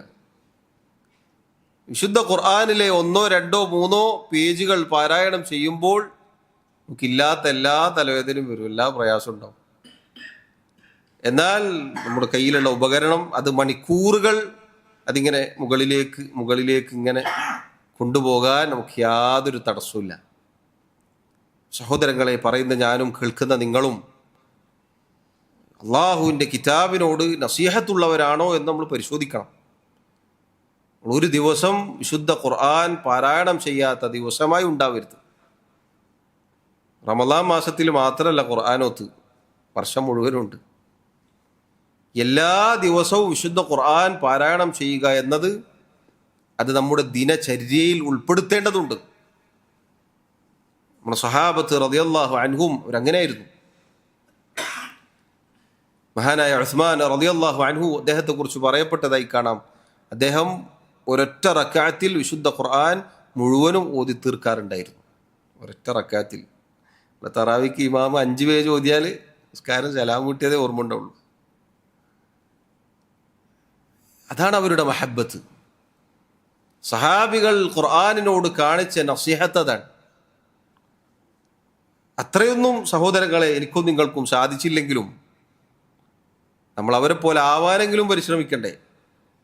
അവരുടെ അഖീദ പിൻപറ്റുന്ന, അവരുടെ മാർഗത്തിലാണ് എന്ന് അവകാശപ്പെടുന്ന നമ്മൾ അള്ളാഹുവിൻ്റെ കിതാബിനോടുള്ള നസീഹത്തിൽ എവിടെ നിൽക്കുന്നു നമ്മൾ പരിശോധിക്കണം. ഖുർആനിനോടുള്ള മഹബത്തിൽപ്പെട്ടതാണ് ധാരാളമായി പാരായണം ചെയ്യുക എന്നുള്ളത്. ഖുർആനിനോടുള്ള അതിനോടുള്ള നസീഹത്താണത്. അതുമായി ബന്ധപ്പെട്ട് നമ്മുടെ ഇടപാട് നന്നാക്കലാണത്. എത്ര ഖുർആൻ അതിൻ്റെ കോപ്പികൾ നമ്മുടെ ഷെൽഫുകളിൽ ഇങ്ങനെ കിടക്കും, നല്ല ഭംഗിയിൽ. വൃത്തിയാക്കുമ്പോൾ നല്ല തുടച്ച് വൃത്തിയാക്കി പിന്നെ അവിടെ തന്നെ ഇതിങ്ങനെ മാറ്റി മാറ്റി വെക്കുക എന്നതല്ലാതെ അത് ആദ്യം മുതൽ അവസാനം വരെ സഹോദരങ്ങളെ അത് എല്ലാ ദിവസവും പാരായണം ചെയ്ത് പൂർത്തീകരിക്കുക എന്നത് നമ്മുടെ ജീവിതത്തിൽ ഉണ്ടായിരിക്കണം. അത് സ്ഥിരമായി ഇല്ലെങ്കിൽ നമ്മൾ ആരംഭിക്കണം. ഇതിനില്ല സ്ഥിരമായി അങ്ങനെ ശീലമുള്ളവരായിരിക്കണം. ഒരു ദിവസം ഖുർആൻ പാരായണം ചെയ്യാതെ എൻ്റെ ദിവസം ഞാൻ ആരംഭിക്കുകയില്ല എന്ന് നമ്മൾ തീരുമാനിക്കണം. അതിന് ഏറ്റവും നല്ല വഴി എന്താ? നേരം പുലർന്നാൽ ഈ സാധനം എടുക്കാതിരിക്കുക. അലാറം അടിച്ച് അവിടെ ഓഫാക്കി വെക്കുക, പിന്നെ എടുക്കാതിരിക്കുക എന്നുള്ളതാണ്. ഇതെടുത്താൽ പിന്നെ അതെടുക്കാൻ പറ്റൂല. അതുകൊണ്ട് സാന്ദർഭികമായി സൂചിപ്പിച്ചു എന്ന് മാത്രം. പ്രഭാതത്തിൽ നല്ല സമയമാണ്. ഫജ്റിന്റെ മുമ്പോ അതിൻ്റെ ശേഷമോ ബറക്കത്തിറങ്ങുന്ന സമയമാണത്. പ്രഭാതത്തിൽ അള്ളാഹു ഈ ഉമ്മത്തിന് ബറക്കത്ത് നിശ്ചയിച്ചിട്ടുണ്ട്. ആ സമയത്ത് സഹോദരങ്ങളെ ഖുർആൻ പാരായണം ചെയ്ത് ഒരു ദിവസം ആരംഭിക്കുക എന്നത് വലിയ കാര്യമാണ്. നമ്മുടെ സമയത്തിൽ ബറക്കത്തുണ്ടാകും. അതുപോലെ തന്നെയാണ് നമ്മുടെ ജീവിതത്തിൽ അഭിവൃദ്ധി ഉണ്ടാകും. പ്രയാസങ്ങളും വിഷമങ്ങളും ദുഃഖങ്ങളുമൊക്കെ നീങ്ങിപ്പോകും. അള്ളാഹുവിൻ്റെ കലാം അത് ഉറ്റാലോചിച്ച് ചിന്തിച്ചുകൊണ്ട് പാരായണം ചെയ്യുമ്പോൾ വിശുദ്ധ ഖുർആൻ അതിലെ ആയത്തുകൾക്ക് ബറക്കത്തുണ്ട്. അനുഗ്രഹീതമായ, നേരത്തെ പറഞ്ഞില്ല, അള്ളാഹുവിൻ്റെ കലാമാണത്. അള്ളാഹു സുബ്ഹാനഹു വ തആല പറഞ്ഞില്ല റസൂലുള്ളാഹി സ്വല്ലല്ലാഹു അലൈഹി വസല്ലമയോട്, കിതാബുൻ, നബിയെ ദാ ഈ കിതാബ് വിശുദ്ധ ഖുർആൻ, അൻസൽനാഹു ഇലൈക മുബാറകുൻ ലിയദ്ദബ്ബറു ആയാതിഹി വലിയതദക്കറ ഉലുൽ അൽബാബ്. ആ കിതാബ് അത് അനുഗ്രഹീതമായി കൊണ്ടാണ് നാം താങ്കൾക്ക് ഇറക്കി തന്നിട്ടുള്ളത്. എന്തിനാണ് ഇറക്കി തന്നത്? ലിയദ്ദബ്ബറു ആയാതിഹി, അതിലെ ആയത്തുകളെ കുറിച്ച് ഉറ്റാലോചിക്കാൻ. വലിയതദക്കറ ഉലുൽ അൽബാബ്, ചിന്തിക്കുന്ന ആളുകൾ, ബുദ്ധിയുള്ള ആളുകൾ അതിലെ ആയത്തുകളെ കുറിച്ച് ചിന്തിക്കാൻ. അങ്ങനെ ചിന്തിച്ചുകൊണ്ട് ആലോചിച്ചുകൊണ്ട് പാരായണം ചെയ്യുക എന്നത് സഹോദരങ്ങളെ വലിയ കാര്യമാണ്. ബറക്കത്തുണ്ടാകും. അള്ളാഹുവിൽ നിന്നുള്ള കാരുണ്യം വന്നു ലഭിക്കാൻ അത് കാരണമാണ്. അതേപോലെ തന്നെയാണ് ചില പണ്ഡിതന്മാർ പറഞ്ഞതുപോലെ, വാർദ്ധക്യത്തിലെത്തിയാൽ, നാടൻ ഭാഷയിൽ പറഞ്ഞാൽ അത്തും വിത്തും ആയിപ്പോവുകയില്ല എന്ന് കാണാം. മുൻഗാമികൾ പറഞ്ഞിട്ടുണ്ട്. ഒരുപാട് വയസ്സായാലും ധാരാളമായി ഖുർആൻ ഓതുന്ന ആളുകൾക്ക് ബുദ്ധിക്ക് തകരാറ് സംഭവിക്കുകയില്ല എന്നാണ്. അത്തും വിത്തും ആയിപ്പോവില്ല, തിരിയാൻ പറ്റാത്തൊന്നും, പറഞ്ഞാൽ മനസ്സിലാകാത്തൊരു കോലം ഉണ്ടാവുകയില്ല എന്നാണ്. അതുകൊണ്ടാണ് നിങ്ങൾ നോക്കൂ, വലിയ വലിയ ഉലമാക്കൾ, 90ഉം 95ഉം വയസ്സായ മഹാന്മാരായ ഉലമാക്കൾ, മുഹദ്ദിസുകൾ, അവരിങ്ങനെ ഇരിക്കും. എന്നിട്ട് ഖുർആനിൽ നിന്ന് ആയത്ത് എടുത്തു പറഞ്ഞിട്ടാണ് ഫത്വകൾ പറയുക. അവർക്ക് തപ്പിപ്പോവുകയില്ല. കാരണം അവർ ഖുർആനിലൂടെ വളർന്നു വന്നവരാണ്. ഇത് സഹോദരങ്ങളെ നമ്മളെല്ലാവരും ശ്രദ്ധിക്കേണ്ട കാര്യമാണ്. അള്ളാഹുവിൻ്റെ കിതാബിനോടുള്ള നസീഹത്തിൽപ്പെട്ടതാണത്. അതുപോലെ തന്നെയാണ് വിശുദ്ധ ഖുർആനിൽ നിന്ന് ആയത്തുകൾ, സൂറത്തുകൾ മനഃപ്പാഠമാക്കുക എന്നത് ഖുർആനിനോടുള്ള നസീഹത്തിൽപ്പെട്ടതാണ്. പഠിക്കണം. ചെറിയ ചെറിയ സൂറത്തുകൾ വെച്ച് നമ്മൾ മനഃപ്പാഠമാക്കി തുടങ്ങണം. ചെറിയ ചെറിയ സൂറത്തുകൾ പ്രത്യേകിച്ച് നമ്മൾ പഠിച്ചു തുടങ്ങുക, മനഃപ്പാഠമാക്കുക. അവസാനത്തെ ഒരു 30ാമത്തെ ജുസ് എങ്കിലും പഠിച്ചിരിക്കണം. ഏറ്റവും ചുരുങ്ങിയത് നിസ്കാരത്തിൽ നമുക്ക് പാരായണം ചെയ്യാൻ സാധിക്കുന്ന സൂറത്തുകളാണവ. ചെറിയ ചെറിയ സൂറത്തുകൾ അത് മനഃപ്പാഠമാക്കി അങ്ങനെ ഖുർആനിൽ നിന്ന് സൂറത്തുകളും ആയത്തുകളും ഹിഫ്ളാക്കുക എന്നത് അതിനോടുള്ള നസീഹത്തിൻ്റെ ഭാഗമാണ്. അതുപോലെ സഹോദരങ്ങളെ, ഖുർആനിനോടുള്ള, അള്ളാഹുവിൻ്റെ കിതാബിനോടുള്ള നസീഹത്തിൽപ്പെട്ടതാണ് അതിലെ നിയമങ്ങൾക്ക് കീഴൊതുങ്ങുക. മറ്റുള്ള എല്ലാ മനുഷ്യനിർമ്മിതമായ നിയമങ്ങളും അതുപോലെയുള്ള അടിസ്ഥാനങ്ങളും അതിനേക്കാളെല്ലാം ഒരു സത്യവിശ്വാസിക്ക് അവലംബമായിട്ടുള്ളത് ഖുർആനിലെ നിയമങ്ങളാണ്. നമ്മുടെ ജീവിതത്തിലുള്ള ഏത് വിഷയങ്ങൾ വന്നാലും അതിന് പോംവഴിയായി ഖുർആനിലേക്ക് മടങ്ങുക എന്നത്, കിതാബിലേക്ക് മടക്കുക എന്നുള്ളത് ഖുർആനിനോടുള്ള നസീഹത്തിൽപ്പെട്ടതാണ്. അതുപോലെ തന്നെ അള്ളാഹുവിൻ്റെ കിതാബിൽ ഒരു കൽപ്പന വന്നാൽ ആ കൽപ്പന ശിരസാ വഹിക്കുക എന്നുള്ളത് ഖുർആനിനോടുള്ള നസീഹത്താണ്. മഹാനായ ഉമർ റളിയല്ലാഹു അൻഹു അദ്ദേഹത്തെക്കുറിച്ച് പറയപ്പെട്ടതായി കാണാം, ഖുർആനിൽ ഒരു കൽപ്പന കണ്ടാൽ അദ്ദേഹം അവിടെ നിൽക്കും. അവിടെ നിൽക്കുമെന്ന് പറഞ്ഞാൽ അത് അദ്ദേഹം പ്രാവർത്തികമാക്കുമെന്നാണ് അതിൻ്റെ അർത്ഥം. അള്ളാഹു പറഞ്ഞു എന്ന് നമ്മൾ കേട്ടാൽ പിന്നെ നമുക്കിങ്ങനെ ആശയക്കുഴപ്പമുണ്ട്. അത് പറ്റുമോ? അതിപ്പോൾ ഈ സാഹചര്യത്തിൽ പറ്റുമോ? അത് അങ്ങനെ ആവുമോ? അതിലെന്തെങ്കിലും ഇളവുണ്ടാവുമോ? അതിങ്ങനെ ആവുമോ? അതെങ്ങനെ പറയാൻ പറ്റുമോ? ഒന്നും ഒരു ചിന്തിക്കാൻ പാടില്ല. അവിടെ നിൽക്കണം. ശുദ്ധ ഖുർആനിൻ്റെ അള്ളാഹുവിൻ്റെ ആയത്തുകളിൽ ഒരു കൽപ്പന വന്നാൽ, ഖുർആനിൽ അള്ളാഹുവിൻ്റെ ഒരു കൽപ്പന വന്നു കിട്ടിയാൽ അത് ശിരസാ വഹിക്കുക എന്നതാണ്.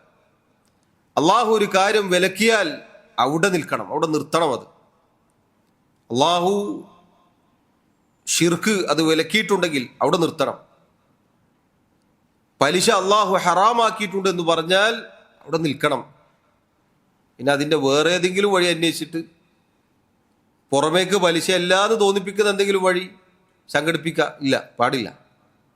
ഇതെല്ലാം സഹോദരങ്ങളെ ചുരുക്കി പറഞ്ഞാൽ അള്ളാഹുവിൻ്റെ കിതാബിനോടുള്ള നസീഹത്തിൽപ്പെട്ടതാണ്. മൂന്നാമതായി റസൂലുള്ളാഹി സ്വല്ലല്ലാഹു അലൈഹി വസല്ലം പറഞ്ഞു, വലി റസൂലിഹി, അള്ളാഹുവിൻ്റെ റസൂൽ സ്വല്ലല്ലാഹു അലൈഹി വസല്ലമയോട് നസീഹത്തുണ്ടായിരിക്കണം. എന്താണ് അവിടുത്തോടുള്ള ഗുണകാംക്ഷ? എന്താണ് അവിടുത്തോടുള്ള ഇടപാടുകളിൽ നമ്മുടെ ജീവിതത്തിൽ ഉണ്ടായിരിക്കേണ്ടത്?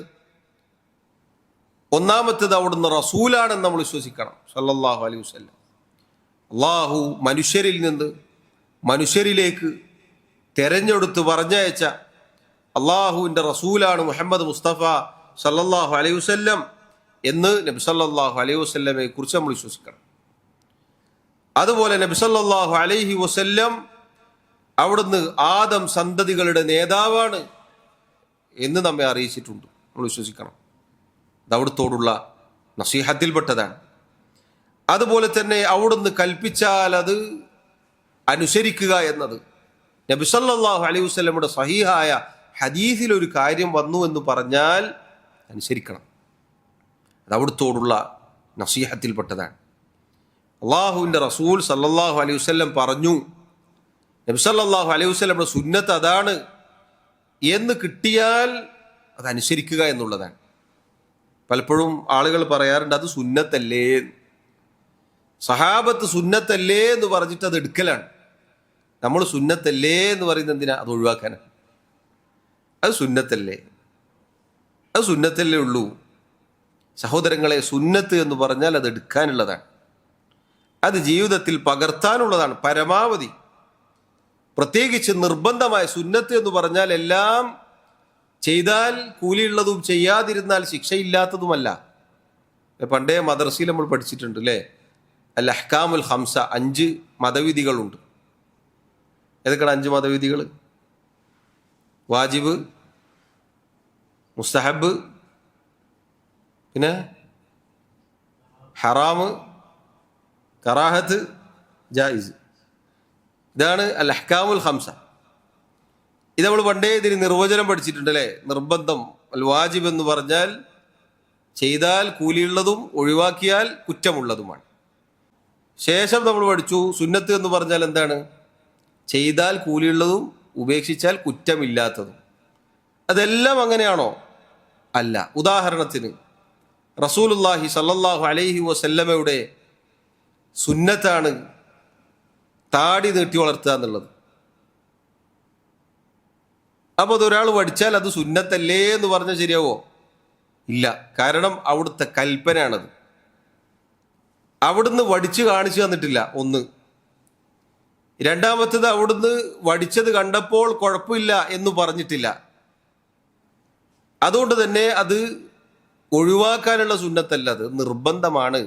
ആ കൽപ്പനയുടെ ഒന്നാമത്തെ അവസ്ഥ അത് നിർബന്ധമാണ് എന്നാണ്. മറ്റൊരു ഉദാഹരണം, നരിയാണിക്ക് മുകളിൽ വസ്ത്രം ധരിക്കുക എന്നത് നബി സല്ലല്ലാഹു അലൈഹി വസല്ലം സുന്നത്താണ്.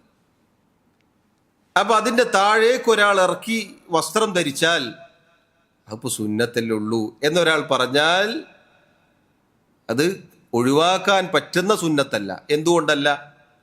റസൂലുള്ളാഹി സ്വല്ലല്ലാഹു അലൈഹി വസല്ലം പറഞ്ഞു, മാ അസ്ഫല മിനൽ കഅബൈനി മിനൽ ഇസാരി ഫഫിന്നാർ. രണ്ട് നരിയാണി വിട്ട് താഴേക്കിറങ്ങിയ വസ്ത്രം അത് നരകത്തിലാണ്.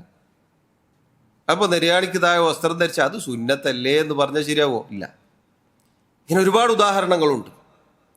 എന്നാൽ ഒരാൾ നിസ്കാരത്തിന് മുമ്പോ ശേഷമോ ഉള്ള സുന്നത്ത് നിസ്കാരങ്ങൾ അയാൾ നിസ്കരിച്ചില്ല, സ്ഥിരമായി ഉപേക്ഷിച്ചതല്ല, അവർക്ക് നിസ്കരിച്ചില്ല, കുറ്റം കിട്ടോ? ഇല്ല. അത് നമ്മൾ പണ്ട് പഠിച്ച സുന്നത്തിൽപ്പെട്ടതാണ്. അപ്പൊ ഇങ്ങനെ നബി സല്ലല്ലാഹു അലൈഹി വസല്ലം കൽപ്പിച്ചാൽ സഹോദരങ്ങളെ, അത് നിർബന്ധമായ കാര്യങ്ങളാണെങ്കിൽ അത് പാലിക്കൽ നമ്മുടെ മേൽ നിർബന്ധമാണ്. ഈ പറഞ്ഞ കാര്യങ്ങളൊക്കെ നമ്മൾ ശ്രദ്ധിക്കണം. സുന്നത്തല്ലേ എന്ന് പറഞ്ഞൊരിക്കലും നമ്മൾ ഒഴിവാക്കരുത്, ഏത് കാര്യമായാലും. അതേപോലെ തന്നെയാണ് അവിടുന്ന് വിലക്കിയത്, വിരോധിച്ചതിൽ നിന്ന് വിട്ടുനിൽക്കണം. നബി സല്ലല്ലാഹു അലൈഹി വസല്ലം പാടില്ല എന്ന് പറഞ്ഞാൽ അത് പാടില്ലാത്തതാണ്. നബി സല്ലല്ലാഹു അലൈഹി വസല്ലം ഒരിക്കൽ ഒരു സഹാബിയുടെ വിരലിൽ നിന്ന് സ്വർണത്തിന്റെ മോതിരം ഊരി വലിച്ചെറിയുകയുണ്ടായി. സ്വർണത്തിന്റെ മോതിരം പുരുഷന്മാർക്ക് ധരിക്കാൻ പാടില്ല എന്നതുകൊണ്ട് അത് ഊരി വലിച്ചെറിഞ്ഞു. നബി സല്ലല്ലാഹു അലൈഹി വസല്ലം പോയപ്പോൾ മറ്റൊരാൾ വന്നുകൊണ്ട് പറഞ്ഞു, അതെടുത്തിട്ട് നിനക്ക് വേറെന്തെങ്കിലും ആവശ്യത്തിന് ഉപയോഗിച്ചൂടെ? ധരിക്കണ്ട, വേറെ ആർക്കെങ്കിലും പെണ്ണുങ്ങൾക്ക് കൊടുക്കാലോ, ഭാര്യയ്ക്ക് കൊടുക്കാലോ, വേറെന്തെങ്കിലും ചെയ്യാലോ. അദ്ദേഹം പറഞ്ഞു, റസൂലുള്ളാഹി സ്വല്ലല്ലാഹു അലൈഹി വസല്ലം വലിച്ചെറിഞ്ഞത് എനിക്ക് വേണ്ട. എടുത്താൽ കുറ്റം കിട്ടോ? കുറ്റമൊന്നും കിട്ടൂല, എടുക്കാവുന്നതാണ്, പക്ഷെ അത് എടുത്തില്ല. ഇതാണ് നബി സല്ലല്ലാഹു അലൈഹി വസല്ലം ഒരു കാര്യം വിലക്കിയാൽ എനിക്കും നിങ്ങൾക്കും ചെയ്യാനുള്ളത്. എന്നാൽ നമ്മൾ പലപ്പോഴും അതിന് വേറെന്തെങ്കിലും ഇളവുണ്ടോ എന്ന് പരിശോധിക്കും. പാടില്ലാത്തതാണ്. അവിടുന്ന് വിലക്കി എന്ന് കിട്ടിയോ അവിടെ വെക്കണം.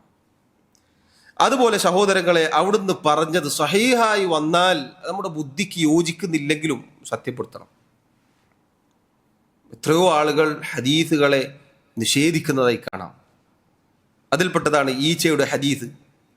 ഈച്ചയുടെ ഒരു ചിറകിൽ രോഗവും മറ്റേ ചിറകിൽ മരുന്നുമുണ്ട് എന്ന് അടുത്ത് ശാസ്ത്രം കണ്ടുപിടിച്ചപ്പോൾ ചില ആളുകൾക്ക് അപ്പോൾ കുഴപ്പമില്ല. നൂറ്റാണ്ടുകൾക്ക് മുമ്പ് റസൂലുള്ളാഹി സ്വല്ലല്ലാഹു അലൈഹി വസല്ലം പറഞ്ഞു, അപ്പോൾ അവന് ദഹിച്ചില്ല. ഇങ്ങനെ ഒരുപാട് ഹദീസുകൾ ബുദ്ധിക്ക് ഉൾക്കൊള്ളാൻ സാധിക്കുന്നില്ല എന്ന് പറഞ്ഞ് പലരും തട്ടിക്കളയാറുണ്ട്. പാടില്ലാത്തതാണ്. അബൂബക്കർ സിദ്ദീഖ് റളിയല്ലാഹു അൻഹു ആ പേര് വരാനുള്ള കാരണം അദ്ദേഹത്തിന്റെ സത്യപ്പെടുത്തലാണ്. ഖുറൈശികൾ അദ്ദേഹത്തോട് പറഞ്ഞു, നിങ്ങൾ ചങ്ങായി പറയാണ്, ഒരു രാത്രി കൊണ്ട് മക്കയിൽ നിന്ന് ഫലസ്തീനിൽ ബൈത്തുൽ മഖ്ദിസിലേക്ക് പോയിട്ട് അവിടുന്ന് 7 ആകാശങ്ങൾക്ക് മുകളിൽ പോയി തിരിച്ചു വന്നു. ഇവർ വിചാരിച്ചു എന്നാ ഇപ്പം അബൂബക്കർ തിരിച്ചു വരും, ഇതോടുകൂടി അബൂബക്കർ ഇസ്ലാം വിട്ടിട്ട് പോകുമെന്നാണ് വിചാരിച്ചത്. അദ്ദേഹം പറഞ്ഞു, നബി സല്ലല്ലാഹു അലൈഹി വസല്ലം അങ്ങനെ പറഞ്ഞിട്ടുണ്ടോ എന്ന് ചോദിച്ചു. അതേ പറഞ്ഞിട്ടുണ്ട്. എന്നാൽ അത് സത്യമാണ്. എന്തുകൊണ്ട് സത്യമാണ്? അതിനേക്കാൾ അത്ഭുതകരമായ കാര്യം ഞാൻ വിശ്വസിക്കുന്നുണ്ട്. എന്താണത്? പ്രഭാതത്തിലും പ്രദോഷത്തിലും 7 ആകാശങ്ങൾക്ക് മുകളിൽ നിന്ന് ഒരു മലക്ക് അള്ളാഹുവിൻ്റെ കൽപ്പനപ്രകാരം അവിടുത്തെ അരികിലേക്ക് വന്ന് അവിടത്തേക്ക് വഹ്യ് എത്തിച്ചു കൊടുക്കുന്നുണ്ട്. അത് വിശ്വസിക്കാൻ എനിക്ക് പ്രയാസമില്ല. അപ്പോൾ പിന്നെ അതിനേക്കാൾ വലിയൊരു കാര്യമല്ല എന്ത്? ഒരു രാത്രി കൊണ്ട് മക്കയിൽ നിന്ന് ബൈത്തുൽ മഖ്ദിസിലേക്ക് പോയി അവിടുന്ന് മുകളിൽ പോയി തിരിച്ചു വന്നു എന്ന് പറയുമ്പോൾ ഇതാണ് സിദ്ദീഖ്, ഇതാണ് സിദ്ദീഖ്. ഇതുപോലെ ആയിരിക്കണം. നബി സല്ലല്ലാഹു അലൈഹി വസല്ലം പറഞ്ഞു, നമ്മുടെ ബുദ്ധിക്ക് യോജിക്കുന്നില്ലെങ്കിലും നാട്ടുകാരെതിരായാലും ആരൊക്കെ പറഞ്ഞാലും അത് സത്യപ്പെടുത്തുക. തസ്ദീഖ് എന്നുള്ളത് സഹോദരങ്ങളെ അവിടുത്തോടുള്ള നസീഹത്തിൽപ്പെട്ടതാണ്. അതുപോലെ തന്നെ അവിടുത്തെ അഭിമാനം സംരക്ഷിക്കുക എന്നത് അവിടുത്തോടുള്ള നസീഹത്താണ്. വിവരമില്ലാത്ത ആളുകൾ അവിടുത്തെ ചീത്ത വിളിക്കും, അവിടുത്തെ ആക്ഷേപിക്കും, അവിടുത്തെ ഇകഴ്ത്തും. അതിനെ പ്രതിരോധിക്കുക എന്നത് എങ്ങനെ പ്രതിരോധിക്കണം? പ്രമാണങ്ങൾ കൊണ്ട്, അവിടുത്തെ മഹാസിനുകൾ കൊണ്ട്, അവിടുത്തെ ജീവിതം, പരിശുദ്ധമായ ജീവിതം, അവിടുത്തെ സ്വഭാവം അത് കാണിച്ചുകൊണ്ട്, അത് പറഞ്ഞു കൊടുത്തുകൊണ്ട് പ്രതിരോധിക്കുക എന്നത് നബി സല്ലല്ലാഹു അലൈഹി വസല്ലമയോടുള്ള നസീഹത്തിൽപ്പെട്ടതാണ്. അതുപോലെ അവിടുത്തെ സ്നേഹിക്കുക എന്നത് അവിടുത്തോടുള്ള നസീഹത്തിൽപ്പെട്ടതാണ്. എങ്ങനെയാണ് സ്നേഹിക്കേണ്ടത്? ഇല്ലാത്ത ദഫും മുട്ടും പാട്ടും പാടിയിട്ട് റോഡ് ബ്ലോക്ക് ചെയ്തിട്ട് റബീഉൽ അവ്വൽ 12 ആഘോഷിക്കലാണോ? അല്ല, അത് സ്നേഹമല്ല. മറിച്ച് അവിടുത്തോടുള്ള സ്നേഹം എന്നത് അവിടുത്തെ സുന്നത്തുകൾ ജീവിതത്തിൽ പകർത്തലാണ്. വിശ്വാസം മുതൽ ഇങ്ങോട്ട് എന്തൊക്കെ ഉണ്ടോ അതിലൊക്കെ മുഹമ്മദ് നബി സല്ലല്ലാഹു അലൈഹി വസല്ലം ജീവിതത്തിൽ ഉണ്ടാവുക എന്നുള്ളതാണ്. അതുപോലെ സഹോദരങ്ങളെ, അവിടുന്ന് പഠിപ്പിച്ചതുപോലെ മാത്രമേ അള്ളാഹുവിനെ ആരാധിക്കാൻ പാടുള്ളൂ. നമ്മൾ വിശ്വസിക്കേണ്ടത് നമ്മുടെ അഖീദ അത് നബി സല്ലല്ലാഹു അലൈഹി വസല്ലം വിശ്വസിച്ചതുപോലെ ഇരിക്കണം. നമ്മുടെ നിസ്കാരം നബി സല്ലല്ലാഹു അലൈഹി വസല്ലം നിസ്കരിച്ചതുപോലെ ഇരിക്കണം. നമ്മുടെ ഏത് ഇബാദത്തും നബി സല്ലല്ലാഹു അലൈഹി വസല്ലം ചെയ്തതുപോലെ ഇരിക്കണം. ഇപ്പൊ ചില ആളുകൾ ചോദിക്കും, അങ്ങനെയൊക്കെ പറയേണ്ടതുണ്ടോ? അതങ്ങനെ ചെയ്താൽ അത് പറ്റൂലാതെ എവിടെയെങ്കിലും ഉണ്ടോ എന്നൊക്കെ ചില ആളുകൾ ചോദിക്കും. നബി സല്ലല്ലാഹു അലൈഹി വസല്ലം ചെയ്യാത്തത് ചെയ്തിട്ട് അതിനെ ന്യായീകരിക്കാൻ എന്തിനാണ് അതിനൊക്കെ എതിർക്കാൻ പോകുന്നത്? എന്തിനാണ് മൗലിദിനെ എതിർക്കാൻ പോകുന്നത്? എന്തിനാണ് ഖുതുബിയത്തിനെ എതിർക്കാൻ പോകുന്നത്? എന്തിനാണ് ഈ പറഞ്ഞ സ്വലാത്തുകളെ എതിർക്കുന്നത്? അങ്ങനെയുള്ള മജ്ലിസുകളെ എതിർക്കുന്നത്? അതൊക്കെ നല്ല കാര്യമല്ലേ? അത് പറ്റൂലാന്ന് എവിടെയെങ്കിലും ഉണ്ടോ എന്നാണ് ചില ആളുകൾ ചോദിക്കാറുള്ളത്. അള്ളാഹുവിൻ്റെ റസൂൽ സല്ലല്ലാഹു അലൈഹി വസല്ലം അങ്ങനെ ചെയ്തിട്ടില്ല എങ്കിൽ അത് പറ്റൂല എന്നാണ് അതിൻ്റെ അർത്ഥം. അത് പാടില്ല എന്നാണ് അതിൻ്റെ അർത്ഥം. ഈ ദീനിൽ അവിടുന്ന് ചെയ്യാത്തത് ചെയ്യാൻ പാടില്ല എന്നത് അവിടുന്ന് പറഞ്ഞാൽ അതിൻ്റെ അർത്ഥം പിന്നെ അതിനെ മുൻകടക്കാൻ പാടില്ല എന്നാണ്. നമുക്ക് നല്ലതല്ലേ എന്ന് തോന്നിയാൽ അതിൻ്റെ അർത്ഥം എന്താ? നബി സല്ലല്ലാഹു അലൈഹി വസല്ലമക്ക് നല്ലതായി തോന്നിയില്ല എന്നാണ്. ലാ ഹൗല വലാ ഖുവത ഇല്ലാ ബില്ലാഹ്. റസൂലുള്ളാഹി സല്ലല്ലാഹു അലൈഹി വസല്ലമക്ക് നല്ലതായി തോന്നാത്തത് നമുക്ക് നല്ലതായി തോന്നുകയോ? എന്തൊരവസ്ഥയാണ്! ഇതെല്ലാം സഹോദരങ്ങളെ റസൂലുള്ളാഹി സല്ലല്ലാഹു അലൈഹി വസല്ലമയോടുള്ള നമ്മുടെ നസീഹത്തിന്റെ ഭാഗമാണ്. നാലാമതായി അവിടുന്ന് പറഞ്ഞു, വലി അഇമ്മത്തിൽ മുസ്ലിമീൻ, മുസ്ലിമീങ്ങളുടെ നേതാക്കന്മാരോട്. അഇമ്മത്ത് എന്ന് പറഞ്ഞാൽ നേതാക്കന്മാർ എന്നാണ് അതിൻ്റെ നേർക്കുനേരുള്ള അർത്ഥം. മുസ്ലിമീങ്ങളുടെ നേതാക്കന്മാരോട് നസീഹത്തുണ്ടായിരിക്കണം. അവർ 2 വിഭാഗമാണ് എന്ന് പണ്ഡിതന്മാർ പറഞ്ഞിട്ടുണ്ട്. ഒന്ന് അൽ ഉലമ, പണ്ഡിതന്മാരാണ്. രണ്ടാമത്തേത് അൽ ഉമറ, ഭരണാധികാരികളാണ്. ഉലമാക്കളും ഉമറാക്കളും ഭരണാധികാരികളും പണ്ഡിതന്മാരും മുസ്ലിമീങ്ങളുടെ നേതാക്കന്മാരാണ്. മതപരമായ കാര്യങ്ങളിൽ മുസ്ലിമീങ്ങളെ നയിക്കുന്നത് ഉലമാക്കളാണ്. രാഷ്ട്രീയപരമായ കാര്യങ്ങൾ അതിൽ മുസ്ലിമീങ്ങളെ നയിക്കുന്നത് ഉമറാക്കളാണ്, മുസ്ലിമീങ്ങളുടെ ഭരണാധികാരികളാണ്. അതുകൊണ്ട് അവരോട് നസീഹത്തുണ്ടായിരിക്കണം. എന്താണ് സഹോദരങ്ങളെ അവരോടുള്ള നസീഹത്ത് എന്ന് പറഞ്ഞാൽ? അതിൽപ്പെട്ടതാണ് അവരുടെ സ്ഥാനം അത് അംഗീകരിക്കുക എന്നുള്ളത്. മുസ്ലിമീങ്ങൾക്ക് മേലൊരു ഭരണാധികാരി വന്നാൽ, വഇൻ തഅമ്മറ അലൈക്കും അബ്ദുൻ ഹബശി, അബ്സീനിയക്കാരനായ എത്യോപ്യക്കാരനായ കറുത്തിരുണ്ട ഒരാൾ, ചുരുളമുടിയുള്ള ഒരാൾ, കുറുന്ന ഒരാൾ, അങ്ങനെയുള്ള ഒരാൾ വന്നാലും മുസ്ലിമീങ്ങളുടെ ഭരണാധികാരിയാണോ അദ്ദേഹത്തെ കേൾക്കുകയും അനുസരിക്കുകയും വേണം. അള്ളാഹുവിനെ ധിക്കരിക്കാൻ പറയാത്ത കാലത്തോളം സമഉം ത്വാഅത്തും അദ്ദേഹത്തിനുണ്ട്. അതാണ് ഒന്നാമത്തെ കാര്യം. അവരുടെ സ്ഥാനം, അവർക്ക് അർഹതപ്പെട്ട സ്ഥാനം നൽകുക എന്നുള്ളതാണ്. അത് ഉമറാക്കൾക്കും ഉലമാക്കൾക്കും നൽകേണ്ടതുണ്ട്. അതുപോലെ തന്നെയാണ് അവരുടെ നന്മകൾ പ്രചരിപ്പിക്കുക എന്നുള്ളത്. അവരുടെ ന്യൂനതകൾ അതെടുത്തു പറഞ്ഞ് അവരെ ആക്ഷേപിക്കാതിരിക്കുക, ജനങ്ങൾക്കിടയിൽ ഇകഴ്ത്താതിരിക്കുക എന്നുള്ളത് അവരോടുള്ള നസീഹത്തിൽപ്പെട്ടതാണ്. പ്രത്യേകിച്ച് ഭരണാധികാരികളുടെ വിഷയത്തിൽ സഹോദരങ്ങളെ സുദീർഘമായ വിഷയമാണ്. പലർക്കും കാലിടറിപ്പോയിട്ടുള്ള ഒരു വിഷയമാണത്. മുസ്ലിമീങ്ങളായ ഭരണാധികാരികൾക്കെതിരിൽ ശബ്ദിക്കുക എന്നത് ഇന്ന് വ്യാപകമാണ്. എന്തെങ്കിലും രാഷ്ട്രീയപരമായ കാര്യങ്ങൾക്ക് അവർ മുസ്ലിമീങ്ങളുടെ ഭരണാധികാരികളെ, ഇസ്ലാമിക രാജ്യത്ത് ഭരിക്കുന്ന ഭരണാധികാരികളെ വ്യാപകമായി തെറി പറയുക എന്നുള്ളത്, ആക്ഷേപിക്കുക എന്നുള്ളത് പൊതു കാര്യമായി ഇന്ന് നമുക്ക് കാണാം. അത് പാടില്ലാത്തതാണ്. അവർക്കെതിരിൽ ജനങ്ങളെ ഇളക്കിവിടുക എന്നുള്ളത് പാടില്ലാത്തതാണ്. അതുകൊണ്ടാണ് നോക്കൂ, മുൻഗാമികളിൽപ്പെട്ട മഹാനായ അൽ ഫുളൈൽ ഇബ്നു ഇയാദ് റഹിമഹുല്ലാ, അദ്ദേഹത്തെ പോലെയുള്ള പണ്ഡിതന്മാർ പറഞ്ഞതായി കാണാം, അല്ലാഹു സുബ്ഹാനഹു വ തആല എനിക്ക് ഉത്തരം നൽകുമെന്ന് ഉറപ്പുള്ള ഒരു പ്രാർത്ഥന നൽകിയിട്ടുണ്ടെങ്കിൽ ല സറഫ്തുഹാ ലിസ്സുൽത്താൻ, മുസ്ലിമീങ്ങളുടെ ഭരണാധികാരിക്ക് വേണ്ടി ഞാൻ അത് വിനിയോഗിക്കുമെന്നാണ്.